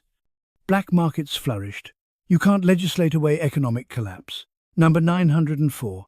Diocletian reorganized the empire into 12 dioceses and to 100 provinces. More administrators meant more control, but also more bureaucracy and expense. Bigger government to solve bigger problems. Number 905. He separated military and civil administration. Generals couldn't be governors anymore. This reduced military coups but increased administrative complexity, trade-offs everywhere. Number 906. Diocletian introduced elaborate court ceremonies, making emperors distant, godlike figures surrounded by ritual. He transformed emperors from soldiers to divine monarchs. Mystique as governance. Number 907. People had to prostrate themselves before the emperor. Proskynesis, full-body bows, became mandatory. Eastern despotism came to Rome. Number 908. Diocletian's palace in Split is one of the best preserved Roman structures. It's so large the medieval city of Split was built inside it. The palace became the town. Constantine changed everything. Number 909. Constantine the Great, 306 to 337 CE, won a civil war against multiple rivals to become sole emperor. He reunited the empire through violence, then claimed divine sanction. Number 910. Before the Battle of Milvian Bridge in 312 CE, Constantine claimed he saw a vision, a cross in the sky with the words, "In this sign, conquer." Whether divine vision or political propaganda, it changed history. Number 911. Constantine put the Chi symbol on his soldiers' shields. Christianity became a military tool. The cross conquered Rome. Number 912. The Edict of Milan, 313 CE, legalized Christianity, ending persecutions. Within 70 years, Christianity went from persecuted cult to state religion. Number 913. Constantine was baptized on his deathbed in 337 CE. He lived as a pragmatic politician and died as a Christian, hedging spiritual bets. Number 914. He executed his eldest son Crispus and his second wife Fausta in 326 CE. The reasons are unclear: conspiracy, adultery, palace intrigue, Christian emperor, pagan violence. Number 915. Constantine founded Constantinople in 330 CE on the site of the Greek city Byzantium. It became the new capital, built as a Christian city without pagan baggage. Number 916. Constantinople had 7 hills like Rome, forums, hippodromes and aqueducts. It was Rome too, Eastern edition. Number 917. Constantine looted pagan temples across the empire for art and statues to decorate Constantinople. Cultural appropriation as city planning. Number 918. The Hagia Sophia, built later by Justinian, would become Christianity's greatest church and stood as the world's largest cathedral for 1,000 years until Seville Cathedral in 1520. Number 919. Constantinople's strategic location controlled trade between Europe and Asia, the Mediterranean and Black Sea. Geography determined destiny. Number 920. The city survived 23 sieges over 1,100 years. Its walls were breached only once, in 1204 by Christian crusaders during the Fourth Crusade. Christians sacked Christian Rome. Number 921. The final siege in 1453 by Ottoman Sultan Mehmed II used massive cannons that fired 1,200-pound stone balls. Gunpowder ended Rome's defensive walls. Number 922. When Constantinople fell, Emperor Constantine XI allegedly died fighting in the streets. His body was never found. The last Roman emperor disappeared into legend. Number 923. Mehmed II claimed the title Caesar of Rome, Caesar Urum. The Ottoman Empire considered itself Rome's successor. Rome never truly ended, it just changed management. Let's go back and talk about things ancient Romans actually invented. Number 924. The Romans invented concrete, opus caementicium, that could set underwater. They built harbour structures, bridges and aqueducts with it. Modern concrete degrades faster than Roman concrete made 2,000 years ago. Number 925. Roman concrete's secret ingredient, volcanic ash from Pozzuoli near Naples, called pozzolana. It reacted with seawater to create crystals that actually strengthened the concrete over time. Accidentally indestructible. Number 926. We lost the exact formula for centuries. Medieval builders couldn't replicate Roman concrete's strength. Technology regressed. Number 927. Romans invented the segmented arch, which distributed weight efficiently and allowed them to build massive structures without modern materials. Engineering through geometry. Number 928. The dome of the Pantheon is still the world's largest unreinforced concrete dome at 142 feet in diameter. Built in 126 CE, still standing, still inspiring envy. Number 929. The Pantheon's oculus, 30-foot hole in the dome center, is the building's only light source. When it rains inside. The floor has drainage holes. They're designed for weather. Number 930. Romans invented the hypocaust, underfloor heating where hot air from furnaces circulated beneath raised floors. Central heating 2,000 years ago. Number 931. Wealthy Romans had heated floors, heated walls, and heated pools. Comfortable living through engineering. Number 932. Public baths were heated by slaves maintaining fires 24 divided by 7 inches furnace rooms. Comfort required exploitation. Number 933. The baths of Diocletian could accommodate 3,000 bathers simultaneously. Industrial-scale hygiene. Number 934. Bath complexes included libraries, gardens, galleries, restaurants and shops. They were social clubs, gyms and spas combined. Community centres through architecture. Number 935. Romans bathed in this order: caldarium, hot room, tepidarium, warm room, frigidarium, cold room. Temperature shock therapy. Number 936. They scraped off sweat, dirt and oil with a curved blade called a strigil. Soap existed but wasn't commonly used for bathing. Scraping is greater than washing. Number 937. Wealthy Romans had slaves whose only job was to carry their master's bathing supplies and guard their clothes. Dedicated bath attendants. Number 938. Thieves hung around baths stealing clothes and valuables. Public bathing required security. Number 939. Mixed gender bathing was common early on, then banned, then allowed again depending on the emperor. Moral panics are cyclical. Number 940.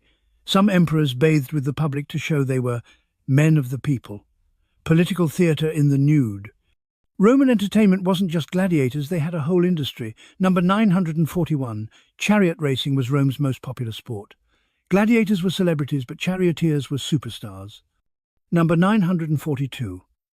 The Circus Maximus held 250,000 spectators, the largest entertainment venue in human history until modern times. A quarter of Rome could watch races simultaneously. Number 943. Races featured 12 chariots across 7 laps around a central divider, spina. Crashes were common and deadly. Ancient NASCAR with more fatalities. Number 944. Fans were organized into factions, blues, greens, reds, whites, and would riot over racing results. Sports hooliganism is ancient. Number 945. The Nika riots in Constantinople in 532 CE started as a chariot racing dispute and turned into a week-long uprising that nearly overthrew Justinian. 30,000 people died. Sports riots killed more than some wars. Number 946. Successful charioteers became incredibly wealthy. Gaius Apuleius Diocles won 1,462 races and earned 35 million sesterces, equivalent to several $billion today. Ancient athlete salaries. Number 947. Charioteers started as slaves or low-status freedmen. Success brought freedom, wealth and fame. Sports as social mobility. Number 948. Racing teams had stables, trainers, veterinarians and equipment managers.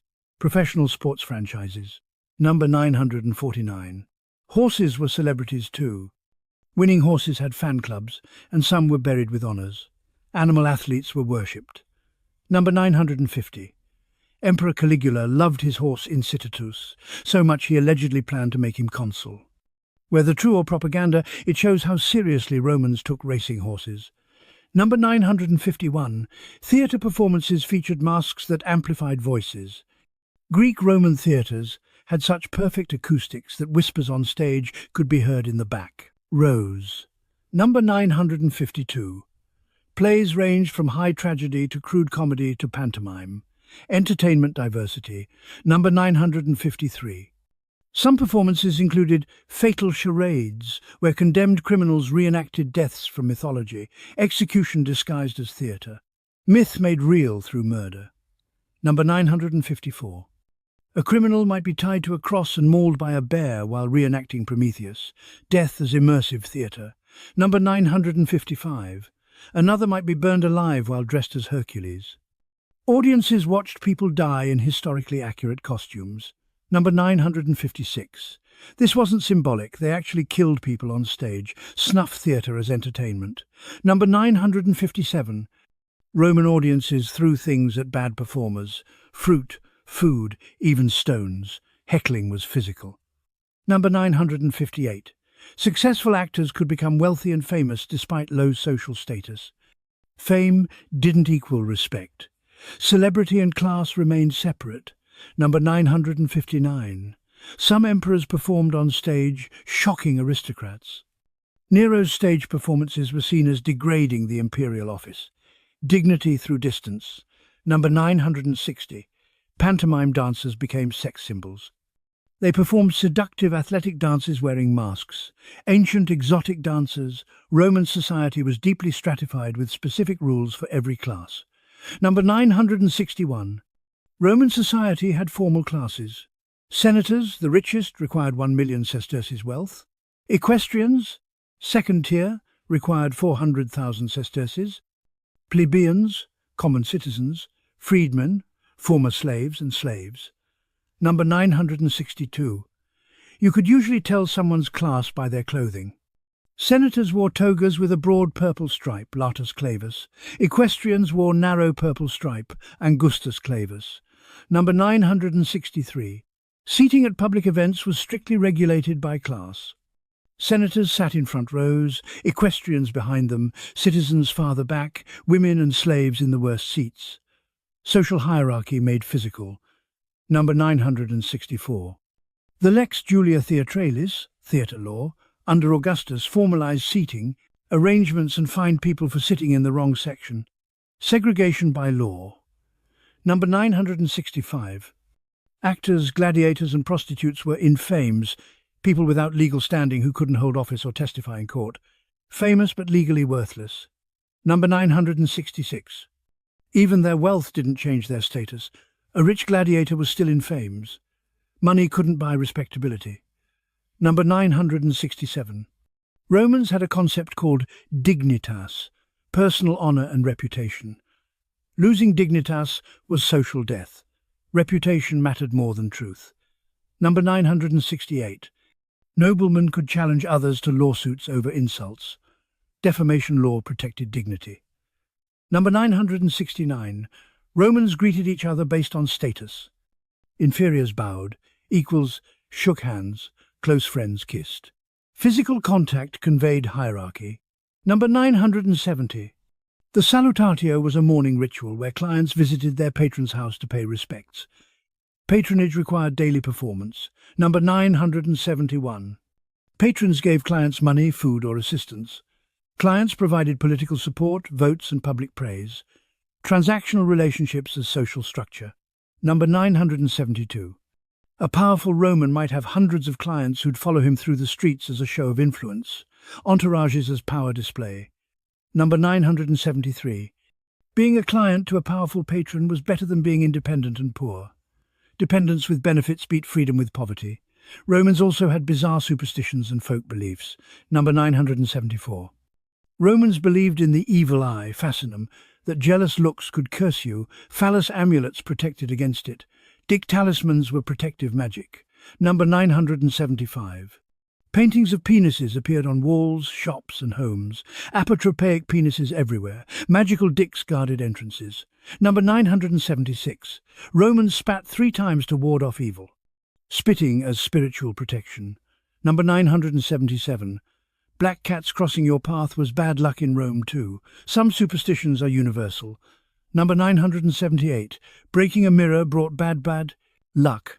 But Romans didn't have clear glass mirrors. They used polished metal. Even superstitions adapt technology. Number 979. The threshold of a house was sacred to the gods. Grooms carried brides over thresholds so they wouldn't trip and anger the gods. Wedding tradition as curse prevention. Number 980. Romans consulted astrologists before major decisions. Horoscopes influenced politics. Number 981. Emperor Tiberius banished astrologers from Rome, then consulted them privately. Superstition survived skepticism. Number 982. Dreams were considered prophetic messages from gods. Dream interpretation was serious business. Number 983. Professional dream interpreters, oneromancers, charged fees to decode nightly visions. Therapy through supernatural explanation. Number 984. Romans believed in personal guardian spirits called genius for men and Juno for women. Your genius was your spiritual double. Split personality as theology. Number 985. On your birthday you honored your genius with offerings and prayers. Birthday parties were religious rituals. Number 986. Romans left food and wine offerings at household shrines daily. Feeding gods was household maintenance. Number 987. The Lemuria festival in May was dedicated to exorcising restless ghosts of the dead. Romans believed ghosts haunted improperly buried bodies or those who died violently. Ghosts required appeasement. Number 988.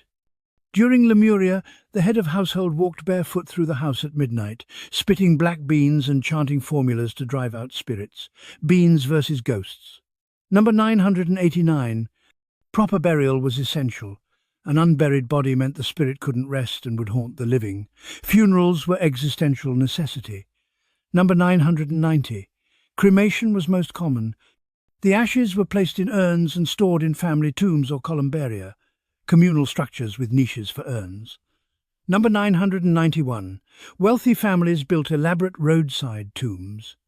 Roman law forbade burials inside city limits, except special cases like Vestal virgins. Death was pushed to the margins. Number 992. Tombs lined the major roads leading out of cities. Travellers passed thousands of monuments to the dead. Roads became galleries of mortality. Number 993. Tomb inscriptions often addressed travellers, "Stop, traveller, and read." The dead spoke to the living, conversation across the grave. Number 994. Many tombs included stone couches where families could hold memorial feasts with the deceased, dining with the dead. Number 995. Some tombs had pipes for pouring wine libations directly to the buried ashes below, delivering drinks to the dead. Number 996. Romans celebrated the Parentalia festival in February, visiting family tombs and leaving offerings for 9 days.